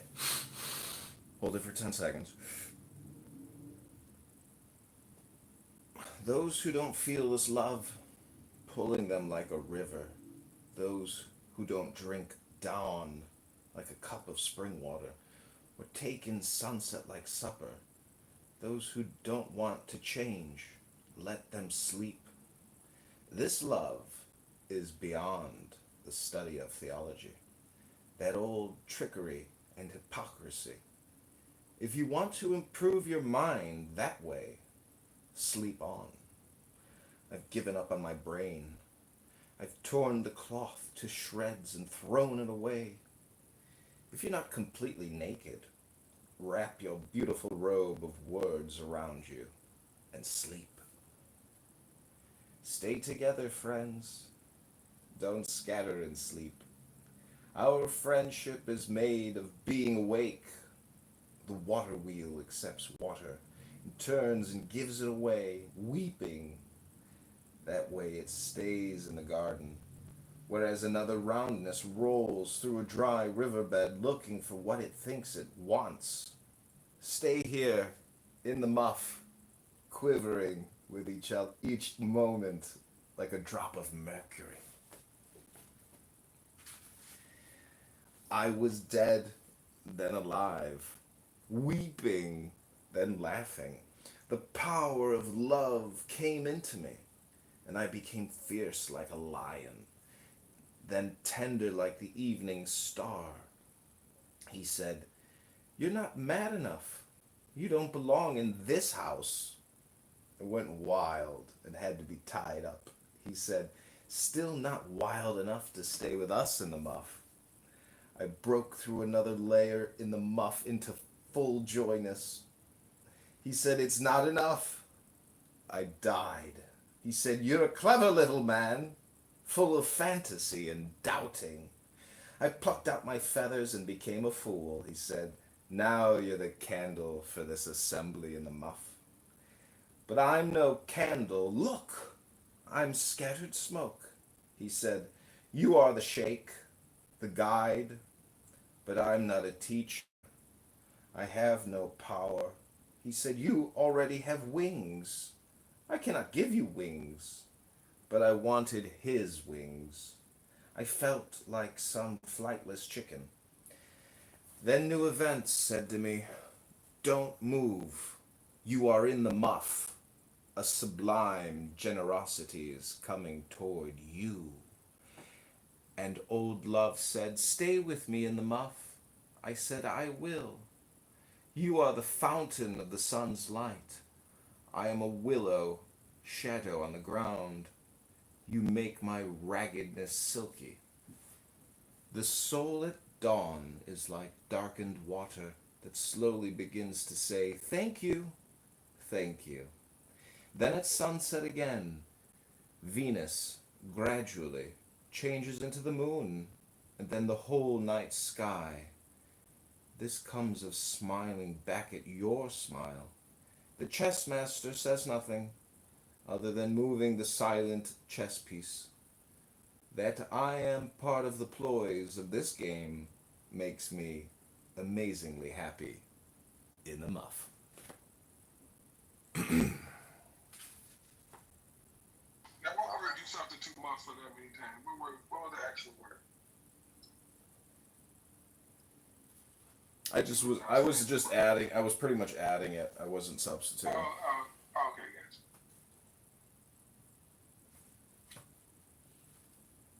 But those are pretty powerful, aren't they? Rumi is a very, very powerful psychology and wisdom poetry. You play chess, John? No, I don't play, I've played many times, but it's been many years since I've spent time playing chess. I would call Clubhouse, the new video game that I play. I've stopped everything else. Clubhouse is, a very fun game because it's a very controlled environment in a way. I am getting on big X stages. However, the toxicity in those rooms are incredible, and it's like rabid Jew hating, like foaming at the mouth Jew hate people nonstop on Jewish people. Jews, nonstop. Jews is the news. News of the Jews. Like, that's the show. News of the Jews. That's all they talk about. Every single other sentence ends with the Jews. And so that type of insanity to me is very difficult to deal with, but I view it as like hyper polarized political communication. And so if you can basically still communicate with the worst people in the world, like that story of the black guy who made friends with the KKK and then they disbanded because they were like, now we're friends with Hakima. And so he broke up the gang, with love.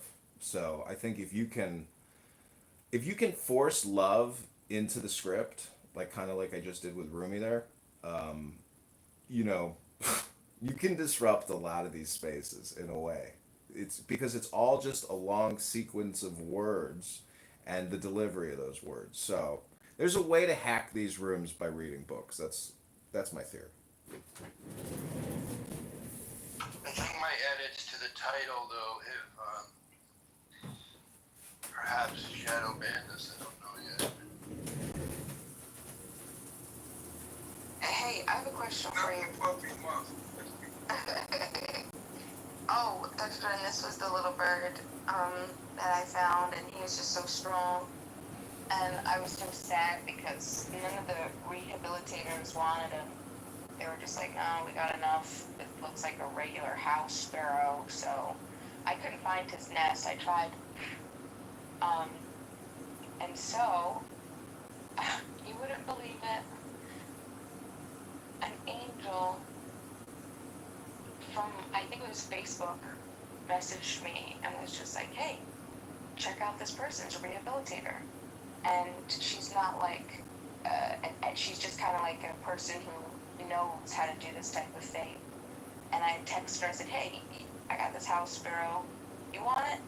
And then she said, oh, it was an emergency. She's taking care of a doe. A baby doe had just like, broken its leg. And anyway, she took it. And I met her at the vet's office, and the vet gave the little bird was able to get, nice, so profoundly that they had to kill him. I guess, service. But what the churches never wanted you to This know lantern fly, I swear, knows who I am and is arguably the most torturing me. He's dangerous tempting philosopher me, in or history, whatever it is. who deciphered These things who are Jesus too much. really was. But anyway, And what he discovered is so explosive. I heard that it's still alive and it's doing great, and I'm so excited because that's just awesome. Oh, and Mojo, my question to the last poem you read, who do you think he is? Who is the he? All right, it could be 1 to 3 people. Okay. It could be infinite people. The he is just a placeholder. but you can even invert that. So, again, this is all like a reconditioning and a reframe. People use these scripts to do therapy for themselves and for other people. So, to try to like pin somebody down, it's really a question of, I think it's just information exchange, and what you can pick up from it. Because what I'm trying to do is force the positive. Because in the muff, if you break rule number 9 and you refer to something in your memory from a former rule, you're from former room. You're no longer in the muff. You're not in the now. If you're in the now, you're in the muff. So who did it mean through your idea when you were reading it? Who was the he? What was the he represented by? Well, I can just read you more, but I think, part of the problem is asking questions.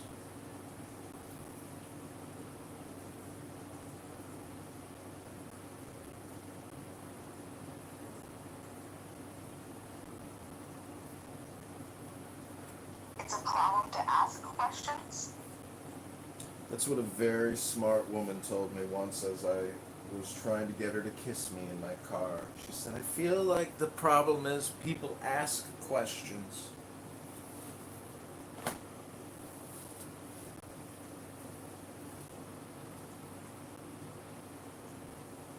I think people don't ask enough questions.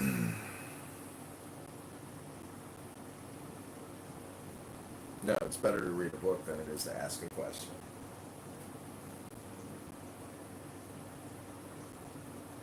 I love books, John, but there's a lot of books out there that is bullshit. They just, all books are not created equal. No, I know. It's like a clubhouse room. You know, there you go into a library. There's a million books. You come into clown house. There's a million clown rooms, and it's up to you to say, okay, this section over here, these are the high value books. Therefore, these are the high value conversations. In clown house, in the clown town. So in the muff, you will find intelligence, wisdom, knowledge, and comprehension. But your premise that this is I don't entirely understand the clown house label or moniker because I never, when I came on here on this app, I don't know, 12 years ago, I thought I had no expectations that this was going to be, that intellectualism would prevail in any way. Not that I'm calling myself an intellectual, I just, my expectations were these would just be random. It's funny you said that. So I can't think. It's funny when you said that because I was thinking earlier that I think Bing was asking, I forgot what she asked, but it's like what you want, John. Like you want Clubhouse to be the way you want it to be, which is fine. Like I would like to be way more intellectual, so it's like because this is not the way you see it. You see it as a clown house. But like Dr. Jordan said, I came up here with no expectations. Like whatever the fuck it is. And that's what it became. But I'm not critiquing you. I'm just saying I think that's the way. Act the way you act and see it the way you see it because it's not what you expected. Well, what I'm trying to do is subversively make a point that we all share common and universal truths which supersede anybody's individual perspective. So it's a little bit like reverse engineering identity itself. Because I'm about to update my PTR with a clown, and the clown is basically a magician or the fool, which is the first step, in I guess you could say transcending the void. So I'm playing a game, as you are playing a game, but I'm trying to, in a way, one up you in the game preemptively. And you just don't know it, but there are preconditions to this game because there are rules of communication, or you could say laws of communication. And I think the more that you understand the technical aspects of communication, the more effective you'll be in your word choice or your thoughts. Because you want to basically save time and kill two birds with one stone in all your communication. And the fact that I film all of Clubhouse, I've created this like parallel mirror of Clubhouse across multiple platforms. I don't know. It could be a me problem, but I think I've like basically manipulated a lot of people in a way that they're uncomfortable with, and I have forced them into this parallel game that they involuntarily joined up, and are doing as every time they come on here and speak because everything I'm recording it all. So, there's a lot of new videos out on the YouTube from the past 48 hours and really from the past 2 weeks. So, for the past 48 hours, I have spent many hours. I have put thousands of videos from private to unlisted, and now they're all public. So, there's a lot of videos of Clubhouse out right now of all the drama from the past 2 weeks. And, it's all. I do think you piss a lot of people off in recording because they want to come on. Excuse me. They want to come in and say anything they want to say, just be stupid, silly, racist, whatever they want to be. By you recording that, they feel limited, like you done fucked it up for them. Like they came here to be ignorant, but your recordings may hold them accountable one day, so they pissed off at you about it. But y'all look at that, that's their problem, though. Because if you want to be racist, just be racist and stand on that shit. Don't hide it. Be who you are.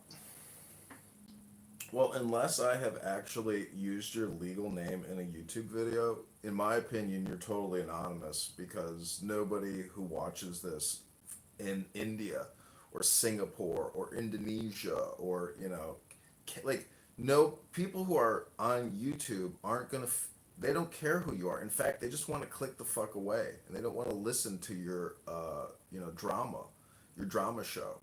So, 100%. yeah. See, the thing is, they hate me personally because they know that, like, I've, essentially replatformed them for all time unless they can get those YouTube accounts deleted. And there's not just one, there's like at least 10 people that would probably prefer that I was deleted and deplatformed. But I don't think you can actually achieve any power in this game unless you're kind of doing what I'm doing, which is basically just live streaming and recording what I'm listening to. And so I'm just saying there's a great advantage in recording what you listen to. And if you really think about it, it doesn't really take any time or effort to record what you listen to. So I'm just saying that if you've never experimented with recording everything you're listening to, you should try it and see how it, changes the game for you. I would just like to make an announcement. Pepe and the Whole White America house were just flipped from Clubhouse. They were just clipped again? They removed the whole house. The whole house, wow. The whole house is all gone. I think that's uncalled for. Like, I'm no fan of Pepe, but far as I know, he was reading like from articles there, but I don't see why that was necessary. Yeah, I don't know. It's very rare that you actually see Clubhouse of a whole house. I'm just really kind of shocked. It was funny. I was in the room yesterday in his room, and he had like I see Pepe as a fucking racist, and people got their own opinions, but he had a couple black dudes in there just like his bodyguards, like attacking people that say something about Pepe. If you disagree with KK, like one dude was going in Jay's room attacking Jay because of Pepe. I'm like, what the fuck is wrong with y'all? Like, why do y'all? That shit was weird. Like, he had his own little pit bull. It was 3 black dudes. It was fucking crazy to me. Well, Pepe also got clipped, it appears, and so I am sure right now Pepe is at home just shaking, going, I can't believe it, I can't believe it, I can't believe it, I can't believe it, I can't got a believe it. friend request from a Pepe PayPal just about 10 minutes ago, so maybe he already got Maybe, well, I just looked for that account. Maybe, is he still here? So I have a question to change the driving and tell me if the background noise is bothering you. But do you guys follow Dennis Prager at all? No. I know he is. I haven't saw him in a while. I mean, I thought he was like nuts and like blah blah blah. I'm no, you know, I'm not on his side of the aisle, but I listened to a talk that he gave at St. Petersburg College in Tampa, St. Petersburg, St. Pete, Florida, and this guy, it was pretty impressive. There weren't really politics, but I'd like to find out what I can if they're commenting in the section I can't read. But Dennis Prager is very interesting, and it was a great speech. So. Well, what did he say that was interesting to you? Well, he wrote a book about happiness, and so he's a conservative talk radio host. He was born a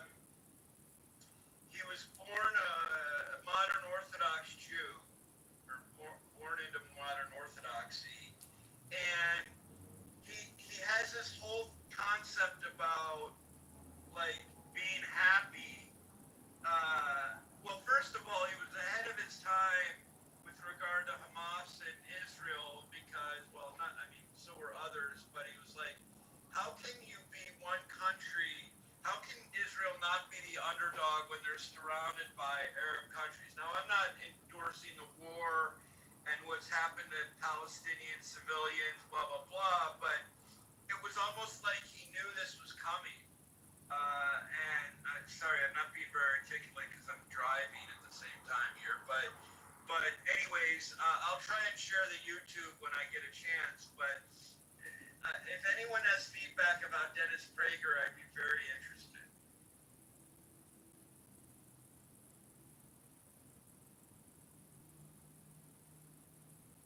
Basically, his premise is that if you're happy, you make other people around you happy. It was hilarious. He's like, two moody people cannot get married. A moody person and a non-moody person can get married. A non-moody and a non-moody can get married, but two moody people know better than to marry each other. And it was just kind of a funny, it was kind of just a funny conversation about happiness and the impact of happiness on the world. But the truth of the matter, he wrote a best-selling book. Other books have been about Israel, blah, blah, blah. I just didn't know much about him. Now, he's had like a terrible accident, and he's now like a quadriplegic, but a very interesting guy.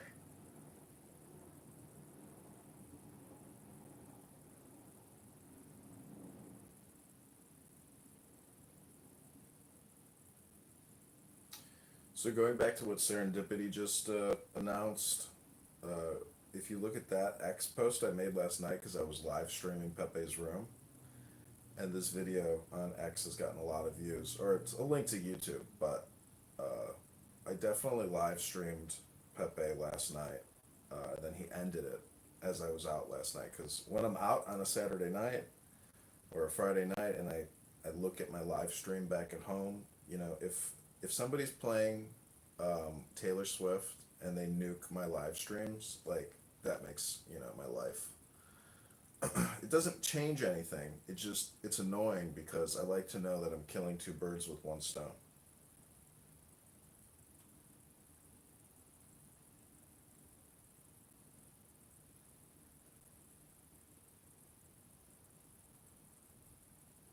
Hacker's got some harsh words of criticism in the chat. Wow, Hacker. I don't know where Hacker went, but... So anyways, what's everybody doing the rest of the day? Welcome to In the Muff, Joe B.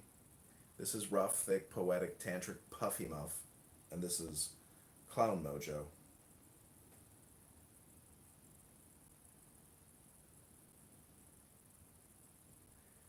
Mojo the Clown. Sometimes I go by the name Point. Everybody hates me because I'm on TV. And you're all just a bunch of stupid dummies.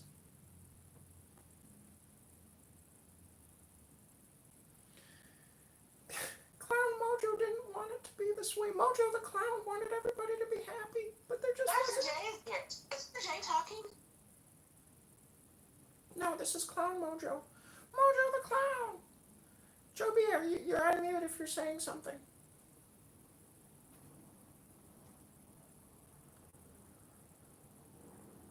Alright, everybody, I hope you have a great Sunday. Mojo the Clown wants you all to know he's praying for your health, your wealth, your love, your peace of mind, your happiness, and your strength. I hope you find more flexibility, more courage, more splendor, more equanimity. But stop hating me just because I'm on TV, you big stupid dummies.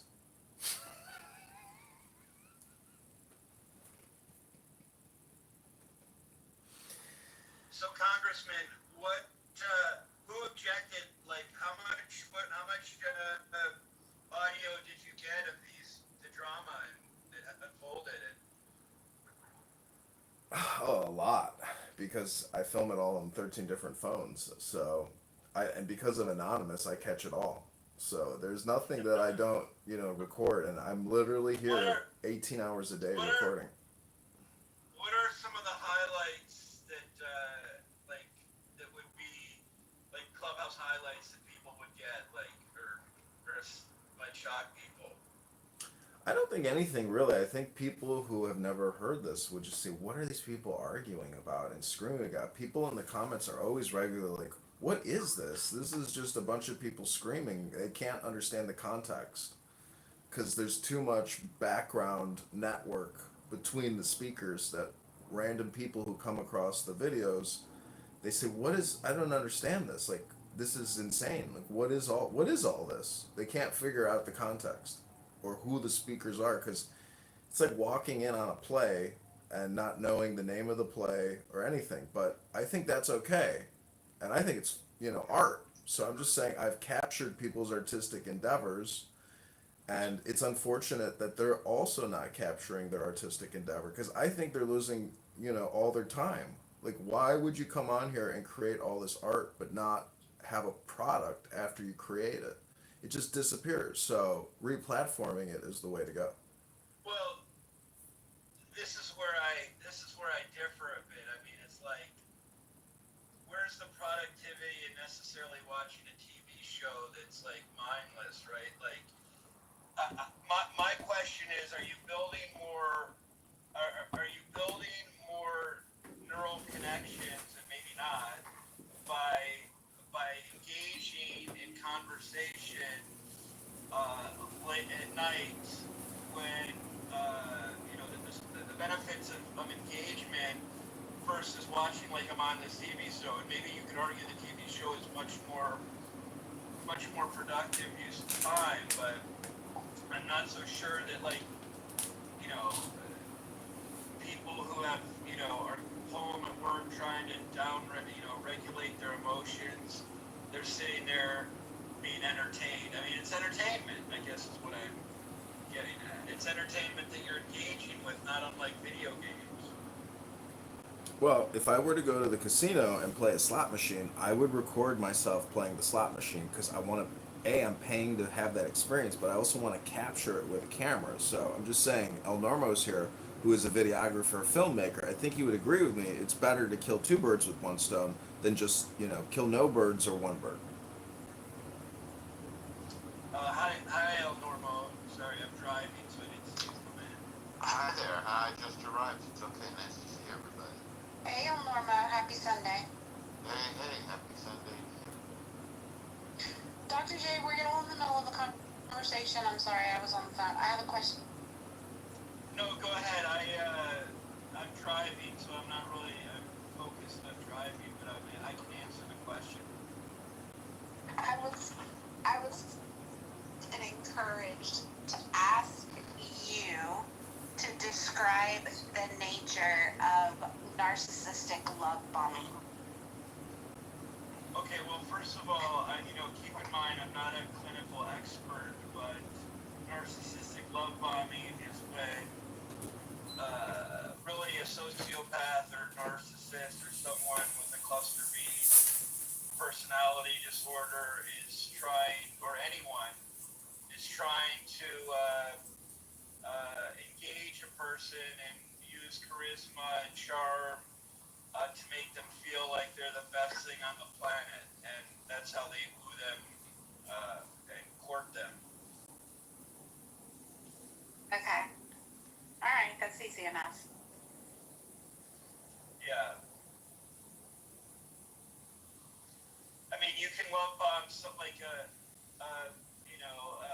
manager, a hiring manager can love bomb someone, and then they kind of pedestalize them, and then they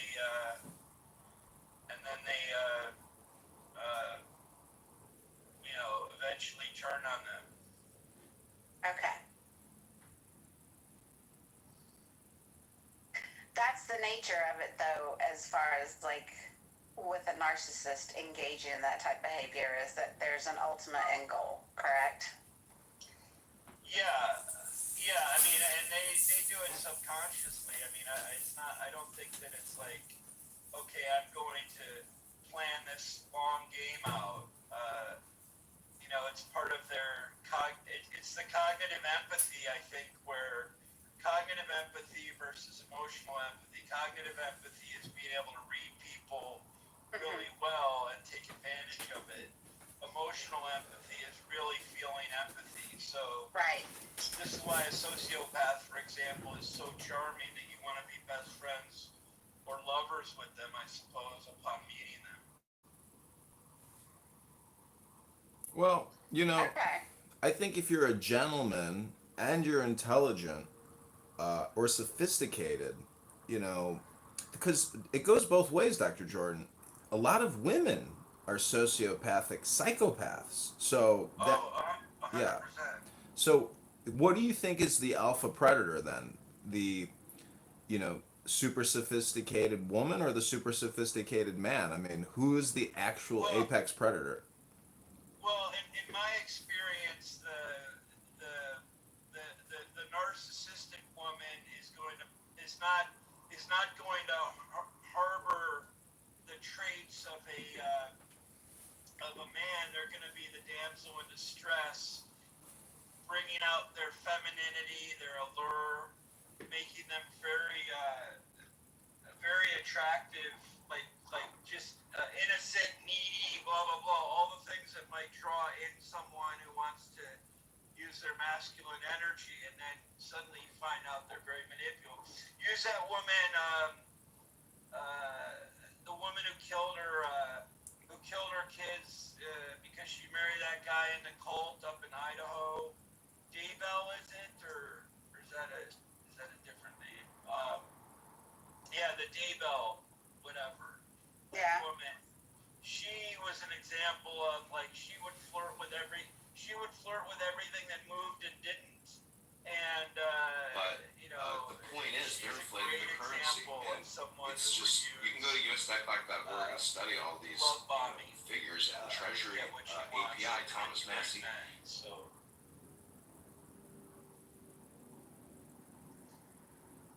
Yeah. Hey, if I could use it, I would. Dr. Jordan, I know you work in consulting and professional rebranding. I'm wondering if Mojo the Clown could help you rebrand your professionalism, because I want to say that Pepe, in all of his rooms, and other people on this app are being held accountable, and essentially they've tried to do a rebrand themselves or do credibility or reputation management. So I'm just wondering, Dr. Jordan, if you would be willing to come to Chicago to knock on doors with the campaign to elect candidate Congressman John Kitover, and I want to do a full rebrand with you. I want to put you in a suit and a tie, maybe a bow tie with some cool glasses, take some photos. I think we could make you the most interesting man in the world, Dr. Jordan. What? I mean, are you? What purpose am I serving? Rebranding you? What? I don't understand. No, it's basically a swap. Exchange of services. I professionally rebrand you and reproduce the Dr. Jordan show, and you help produce the campaign to elect candidate Congressman John Kitover. Well, I do think you have potential. You have your alter egos. I mean, you do have potential to be, stand up, quite frankly. But yeah, I don't. Well, stand up's not. That's a polite decline, John. Oh, I got it. I get it. It's a play. Well, I'm just saying. I'm Dr. Jordan. I'm just saying I could, see the point is I have many friends who when I say show me your Hinge account, show me your Bumble account, and I analyze how they're marketing themselves on a dating profile.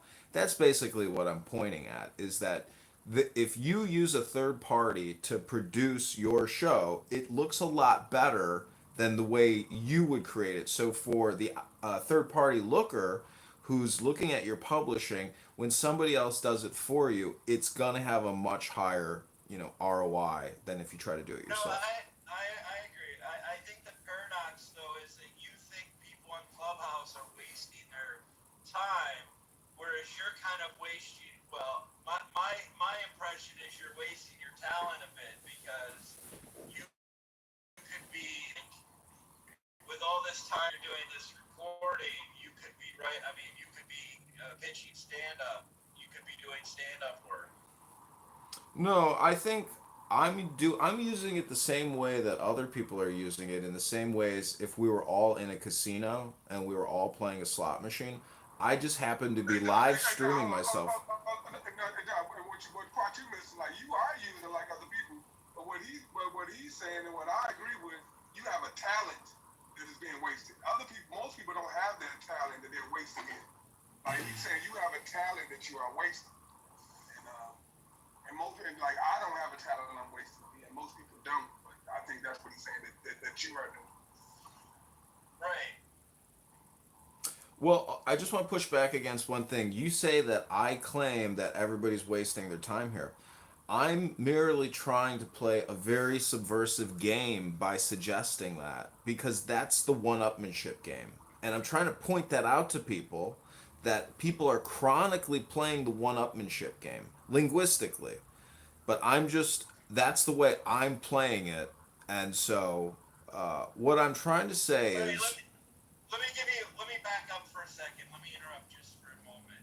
So I do this, I've been doing these apps where you meet people in real life because in LA, people are so scattered that there's these in real life, there's this app called Time Left, right? You meet people, you meet total strangers for networking or whatever in real life every week, right? And it just expands my network a little bit because in LA it's kind of there's so many people, it's actually hard to just find community, right? And I've lived here 3 times. So my thing is that, like, I still keep coming back to Clubhouse because whether you see it or not, I find really interesting people on Clubhouse.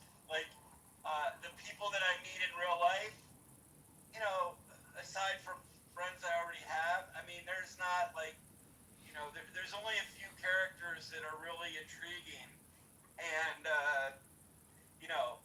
it's funny because in real life people are also guarded, right?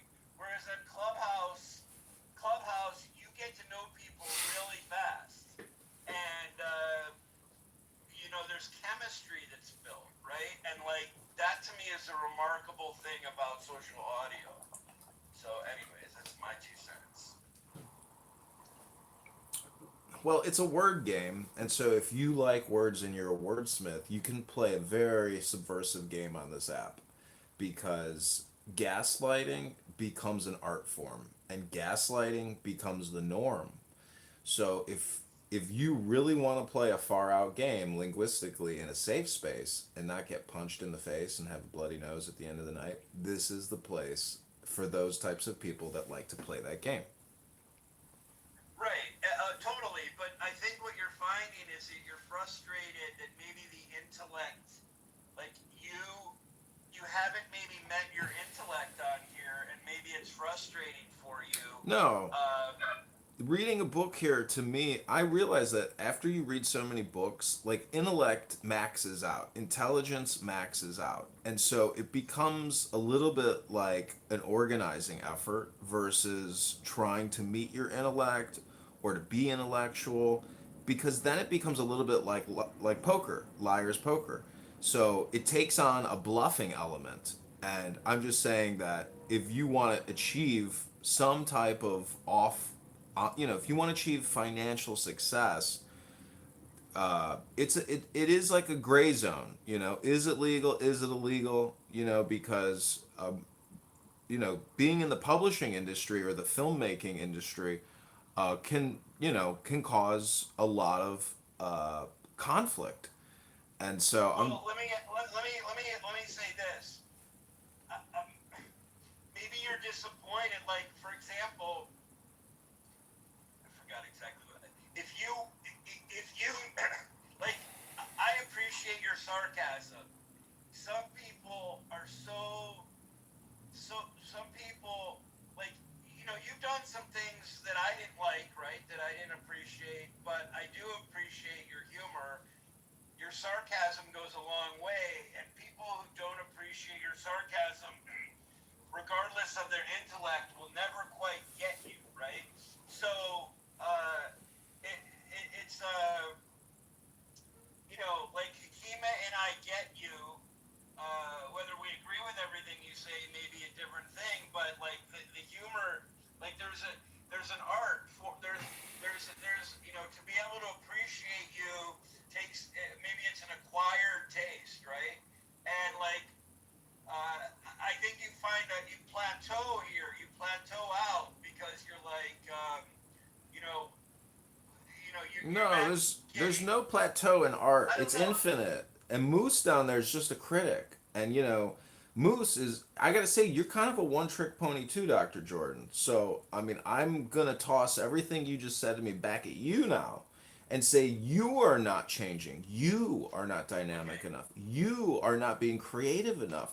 There's an infinite variety of creative aspects to art, and all I'm saying is even when you're being political, whether it's genuine or whether it's performative, that is still art. And so Okay, well, let me say one thing. If I had started out on this app with a pseudonym, I very much could have turned more into I may have adopted your trolling style because there's a part of me that can be extremely sarcastic and obnoxious, right? And I just don't, first of all, I don't like to, I'm trying to move away from that in my spiritual journey. Don't smile. And so for me, like, I don't do that because I'm using my real information, etc., and I'm trying to be pretty authentic. So, but I could totally see that had I adopted a pseudonym, I could be more in your place. And Well, it's not about so, me, it's about your self development because a lot of people who like to present themselves as being the authority or being credible are still always working on self development because ego is superficial no matter how you define it. So let me ask you a question. Is the ego superficial? well, of course, but I also don't. I'm not an expert. I don't think of myself as an expert in any way. Did I spend a lot of time getting educated in certain fields? Yeah, but unfortunately, that's been um, what's the word? There's a distortion in how people see me versus how I see myself. Anyone who started out on this app using credentials was kind of targeted, and maybe that was a mistake. But I really take it in, I really don't take myself that seriously. Um, but Well, you should take yourself seriously. The thing is, everyone can be everything if they want to be. Meaning, you can be a comedian, you can be a lawyer, you can be a dentist, you can be a heart surgeon. You can take on any role in society.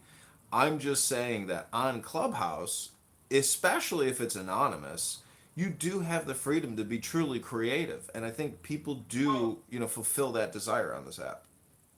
so for the benefit of the group, the room, why don't you tell people maybe define id, super ego, and ego because it would even help me to hear your perspective on it.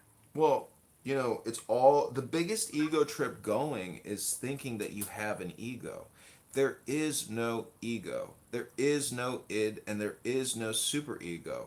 Those are all concepts. The material objective world is your cell phone and your house and your clothing and your food supply. That's reality. Not this word game that we play, which we take so literally. You can go to a movie theater and your brain runs what you're watching as if it's real, as if you're really experiencing it. That's the power of the visual medium of movies and films. Have you read the book The Untethered Soul? Are you projecting? No, I've never read it. No. I'm reading it now, but it's what you're talking about. Go ahead, sorry.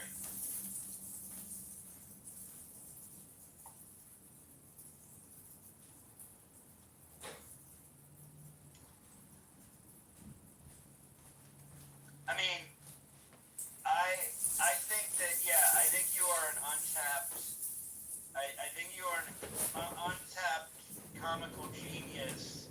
I don't want to say you're spinning your wheels, but you might be getting, you might elevate your, Well, what? Don't just tell me, show me. Be my producer. Be my talent agent. You know, fulfill your role. I will pitch you to some comic shows in Chicago, if you want to. Pitch me as Congressman John. That's my shtick. He's a congressman. Okay. It's actually pretty funny. Yeah, I will. I'll send you a contract. I will wear a suit. I'll put a little American flag on my lapel. I'll wear my American Legion, cap, and I will do the most outrageous congressman shtick you've ever seen. People will say, you know what? Why don't you call yourself MAGA John? Like, maybe a rebranding requires. I mean, Congressman John is funny, but you'll get more edge with, like, maybe you use a couple, right? Congressman John, MAGA John. See what?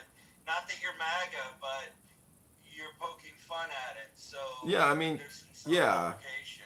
Yeah, I mean, I think wearing a suit and wearing a MAGA hat and doing stand-up comedy is the shtick. So, if you can pitch me, I've got a lot of videos on YouTube of me wearing a MAGA hat, and so the cool thing about YouTube is whenever I think that there's a good time, it's called clips. So when you're live, you create a 49, 59-second clip now. They lowered it from 5 minutes to 3 minutes down to 49 seconds now. So it creates it as a short on YouTube, and I have thousands of these new shorts from the past 2 weeks. Let me send you, just click my profile. Click my profile and view some YouTube links later. So if I put your podcast on I gotta put you on IMDb. So what I need to do is put you on IMDb, which I can do. We can talk about this, but put you on IMDb. Then you've got to upload your content. So you create a bit of a reel so that we can send that out. And I gotta figure out how to. So you want to have a biography where you have, like, so John Kitover goes under the pseudonym Congressman John or whatever. But remember, you're going to be attached to that for a while because it's not easy to change your bio on these things. So, but this is one way to start promoting you. Yeah, 100%. All right, let's do that. I'll get the IMDb page going if I can, or if I have to be connected to you because you're the pro or whatever it is. Well, have you been on podcasts or do you? I was. Have you been on your own? I was just on a good one. It's called the Prairie Report, and it's in my profile. Click on my profile, click my links, and then at the bottom it says 45-minute podcast with John Kitover. That's my first official press for the campaign. Okay, I'll look at it. It's a 45-minute interview where I talk about. Who's the host? His name is George Deinhardt. Okay. He's got a newspaper in Illinois called the Prairie Report. Oh, okay, cool. Okay. He has no subscribers on YouTube, and he just republished the second version of our interview, and he just labeled it Kitover. I don't know. He's probably working on Well, it. he doesn't really need prescribers, but he does need. He doesn't need subscribers, but he does need like. He does need like a at least a couple episodes to a podcast series. He's a new YouTuber, but my point is, he conducted a professional interview with me for an hour, and then he removed. Oh, I see. Okay. Yeah, he removed all of the filler words. I don't know how he did it, but he used Zoom, and so there might be a functionality in Zoom to remove all the uhs and ahs and I think and and all the filler words. Okay. But it's a very good compression of my political opinions and philosophical economic opinions. So I thought it was a very good piece for me because it was the first time that it was a long form Q&A with me where I got to be political because it's a political video about attacking Darren LaHood and defeating Darren LaHood. So what I do think is that the parody, the satire, like there's something really there for you as a brand to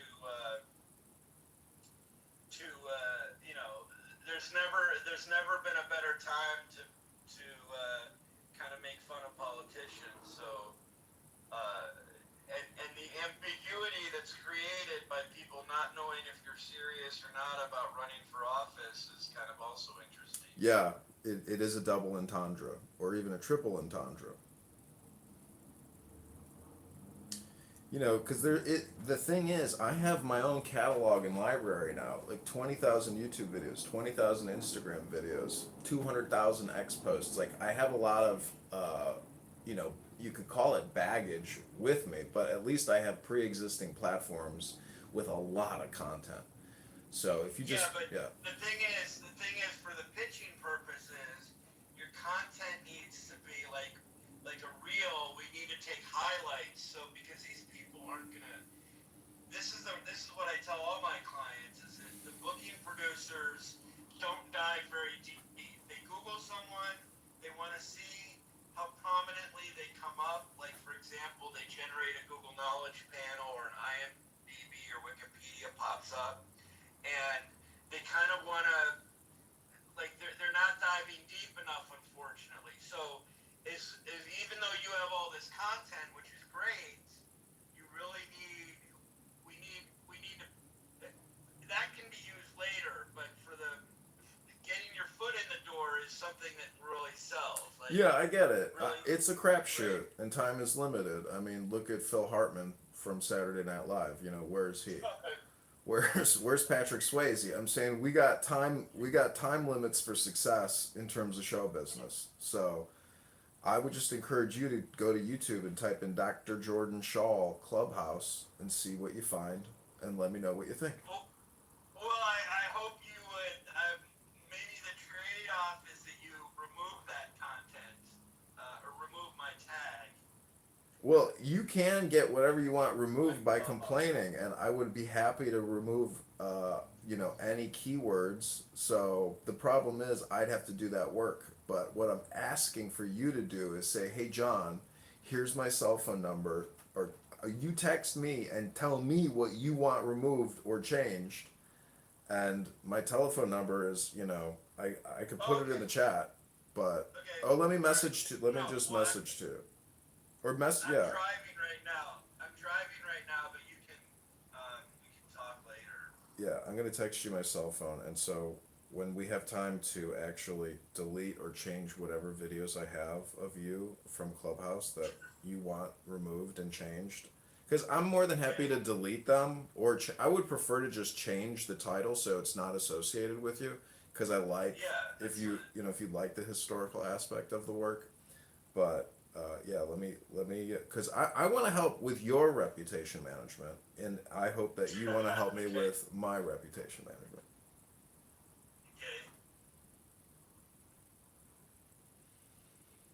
So Moose has returned. Moose is a liberal Democrat cuck He's easily triggered. He Not creates. too much on Moose. Well, he creates John Kitover struggle session rooms, so I just hope he could come up and maybe center me a little bit, because I do like the John Kitover struggle session rooms. I hate to say that. You're an attention whore. Maybe I'm an attention whore. Maybe I'm susceptible You're to an flattery. But this is the fun thing about this I app. like Moose. I know. I'm just trying to create. I'm just trying to create some controversy with him, not with you, though, Serendipity. Moose is good people. Well, he says a lot of negative things about the campaign. I wasn't allowed to respond to him yesterday. I'm hoping now maybe I could get my responses in. But if he's too cowardly of a man and he only likes to talk his shit when he can't be talked back to, I understand. That's what cowards do.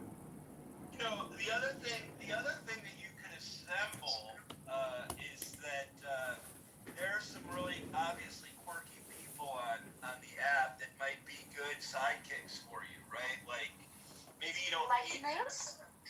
Well, Moose is interesting. I don't know that Moose wants to be a sidekick, but okay. Like, for example, Agent, or Kyle. I mean, or Jason Dusick. No. Listen, Mojo was going to set up an interview with Lou Fax. Those types of Q&As would be interesting, because if I I'm not going to troll. I'm going to be very professional in the communication. So I'm not going to be insulting, degrading, or even controversial in any kind of interviews with anybody who has an audience. I mean, I just want to stick to the facts. But, Moose doesn't stick to the facts. He slanders me, he libels me, he defames me. Moose, how do you defend yourself? Actually, John, you know what? I was a little heated yesterday, and I owe you an apology. It is not for me. I called you a fraud. That is not for me to say, to make that judgment. If you are actually running for Congress, cool. If you're not, cool. At the end of the day, what I took issue was with someone who might be running for Congress and then reporting 600 rooms on Clubhouse.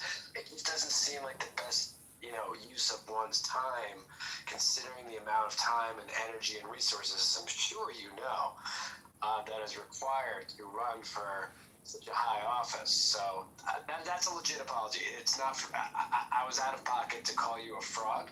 That is not for me to say. It is, you're incredibly irritating.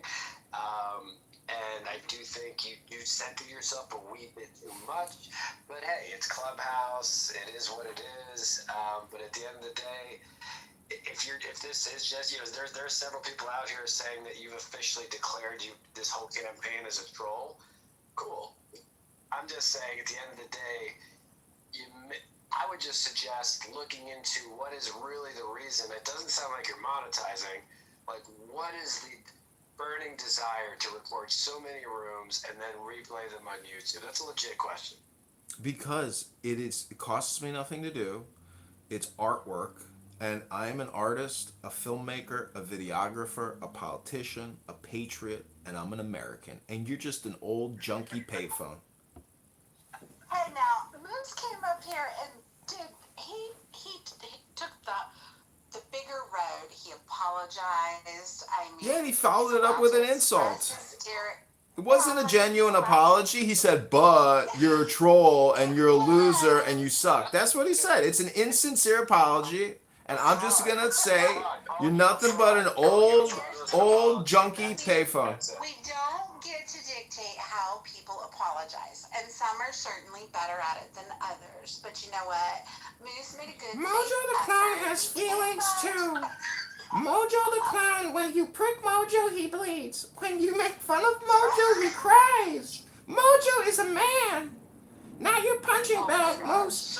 If you keep harassing the campaign, I'll be forced to take legal action against you in the same way I've been forced to take legal action against others. You hate me? You hate me because I'm on television. Who's lesser of a man? You're going into your alter ego here. It's just wild. I'm good. Everyone's heard it. I'm good. You're just a junkie payphone, and Mojo the Clown has feelings, Moose. Moose is good people.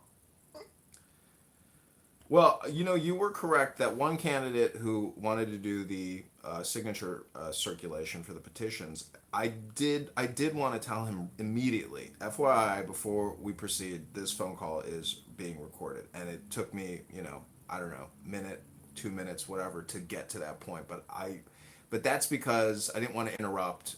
But I agree that was an F up of the campaign. But we have moved on because he texted us that everybody here is spamming and wasting time, and he declined to do any work. But I will tell you that I think I am going to absolutely have to myself go to Rockford and Peoria and get a lot of signatures over the next couple weeks. So it's a drive, from Chicago to Peoria is a drive, and I'm, gonna get a cheap motel and get signatures. But before I drive out there, I have signs that have been printed up thanking all the clubhouse donors, using their profile names, not their real legal names. So there's another artistic element to this campaign. Signs, business cards, flyers, and flags as we go on the road to get the signatures to defeat Darren LaHood. Is the guy that you interviewed for the job from Craigslist, is he helping you out? Is he working with you? No, he moved on to another campaign. That's the greatest thing about working with the campaign, is that if wherever we depart, because every relationship has a beginning and an end, most people go on to bigger and better things once they work with Mojo the Clown. So he's helping LaHood. I'm not sure. A lot of people are working with LaHood because they understand what my campaign is about, and they want to keep kicking the can down the road and printing $2 trillion a year that they shouldn't be otherwise allowed to. If we had a fair and budget balanced act and we weren't spending $2 trillion a year that we don't collect, this is exactly why they want me to shut up, because they want to keep the skim, they want to keep the inflation, and they want to keep scamming us. This is your debt. This is your tax. You're going to have to pay it back. I'm trying to prevent people from giving you unassumed liabilities that you didn't vote for. That's what my campaign is pushing. A lot of people don't think the budget is an interesting thing or the deficit is an interesting thing. To me, it's the only thing that matters because it's perpetuating all of this bullshit. So stop the skim, stop the scam, crush the can.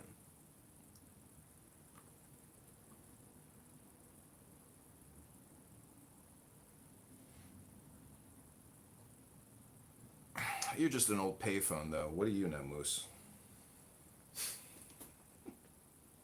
Yeah, I'm just waiting to get repaired.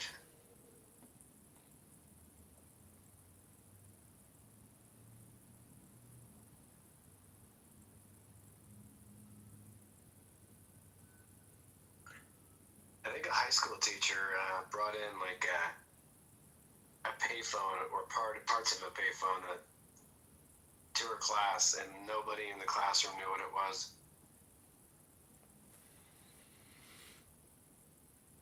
Well, in the muff, using your fingers in a swirling fashion and sticking it in a hole is a requisite.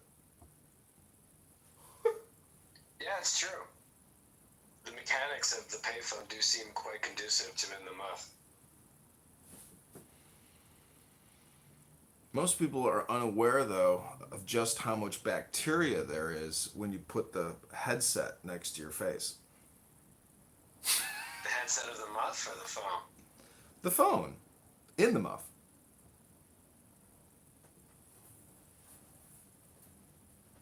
Can you make a long distance call in the muff? Let's find out. Operator. Yes, this is in the muff operator. I'd like to make a collect call to Serendipity.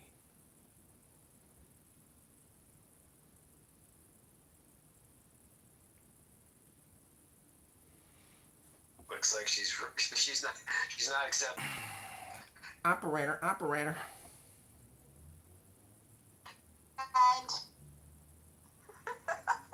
Try Yakima. Paging Dr. Beeper.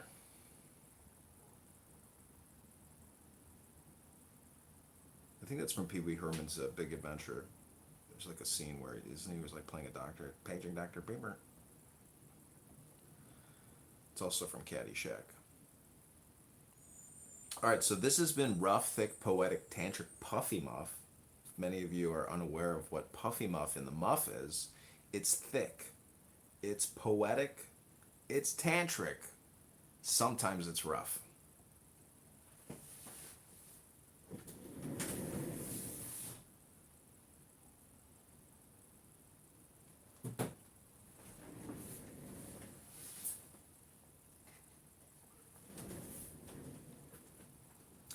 Okay, now that this room is winding down, we're going to help relax the room by reading some Bible flashcards in the muff.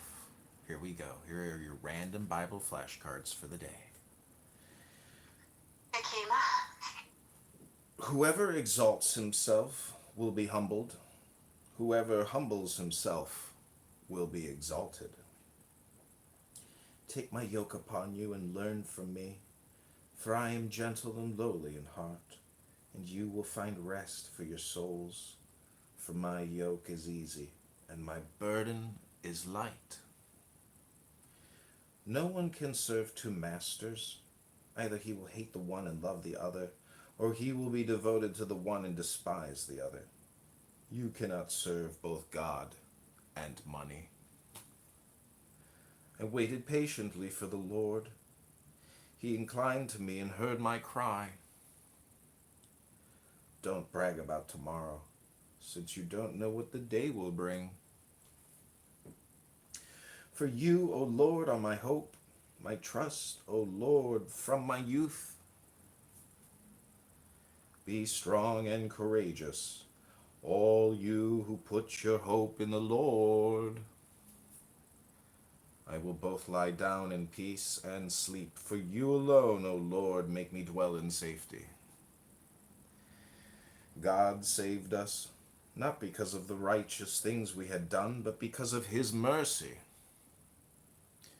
The Lord is my light and my salvation. Whom shall I fear? The Lord is the stronghold of my life. Of whom shall I be afraid? Be of good courage, and he shall strengthen your heart, all you who hope in the Lord. I know the plans I have for you, declares the Lord. Plans for welfare and not for evil, to give you a future and a hope. Know that wisdom is such to your soul. If you find it, there will be a future, and your hope will not be cut off. The fruit of the Spirit is love, joy, peace, patience, kindness, goodness, faithfulness, gentleness, and self-control. Against such things there is no law. Do not worry about tomorrow, for tomorrow will worry about itself. Blessed are those who mourn, for they will be comforted. My grace is sufficient for you, for my strength is made perfect in weakness. Blessed are the poor in spirit, for theirs is the kingdom of heaven. Be happy, yes, leap for joy, for a great reward awaits you in the muff. Anything is possible if a person believes. Your faith has saved you. Go in peace into the muff. My Father's will is that everyone who looks to the Son and believes in him shall have eternal life. Love is patient, love is kind. It does not envy, it does not boast, it is not proud, it is not rude, it is not self-seeking, it is not easily angered, it keeps no record of wrongs. It always protects, always trusts, always hopes, always preserves. Love never fails. I am the Lord your God, who takes hold of your right hand and says to you, do not fear, I will help you. The steps of a man are established by the Lord when he delights in his way. Train up a child in the way he should go, and when he is old, he will not depart from it. It is not that we think we are qualified to do anything on our own. Our qualification comes from God. Well done, good and faithful servant. You have been faithful over a few things. I will make you ruler over many things. Here's what I want you to do. Take your everyday, ordinary life, your sleeping, eating, going to work, and walking around life on Clown House, and place it before God as an offering in the muff. Embracing what God does for you is the best thing you can do for Him in the muff. May the Lord of peace Himself give you His peace at all times and in every situation. The Lord be with you. I will lift up my eyes to the hills. That's what I call an in the muff takeover.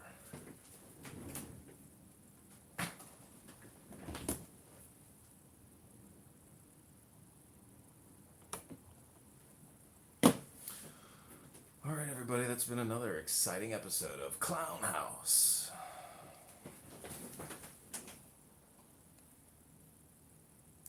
Speaking of math, I do want to ask about a New York Times investigation showing that Democrats are losing registered voters in all 30 states that track party registration. We're putting on the screen the data. It shows altogether Democrats have lost 2.1 million voters. Republicans have gained 2.4 million. That's a deficit that you have of 4.5 million voters. Why are voters turning away from your party? What is the problem? Most of that activity, as I understand it, has occurred in Florida and Texas. And certainly it is the case that nationally we're going to have to invest more in these two red states. At the end of the day, it's also going to be important for us to continue to make clear to the American people what we stand for as Democrats. We believe in a strong floor and no ceiling. In this country, you work hard, you play by the rules. There should be no ceiling as to what success you can accomplish for yourself, for your family, for your children, for your grandchildren, and your community. At the same period of time, we do, as Democrats, believe in a strong floor.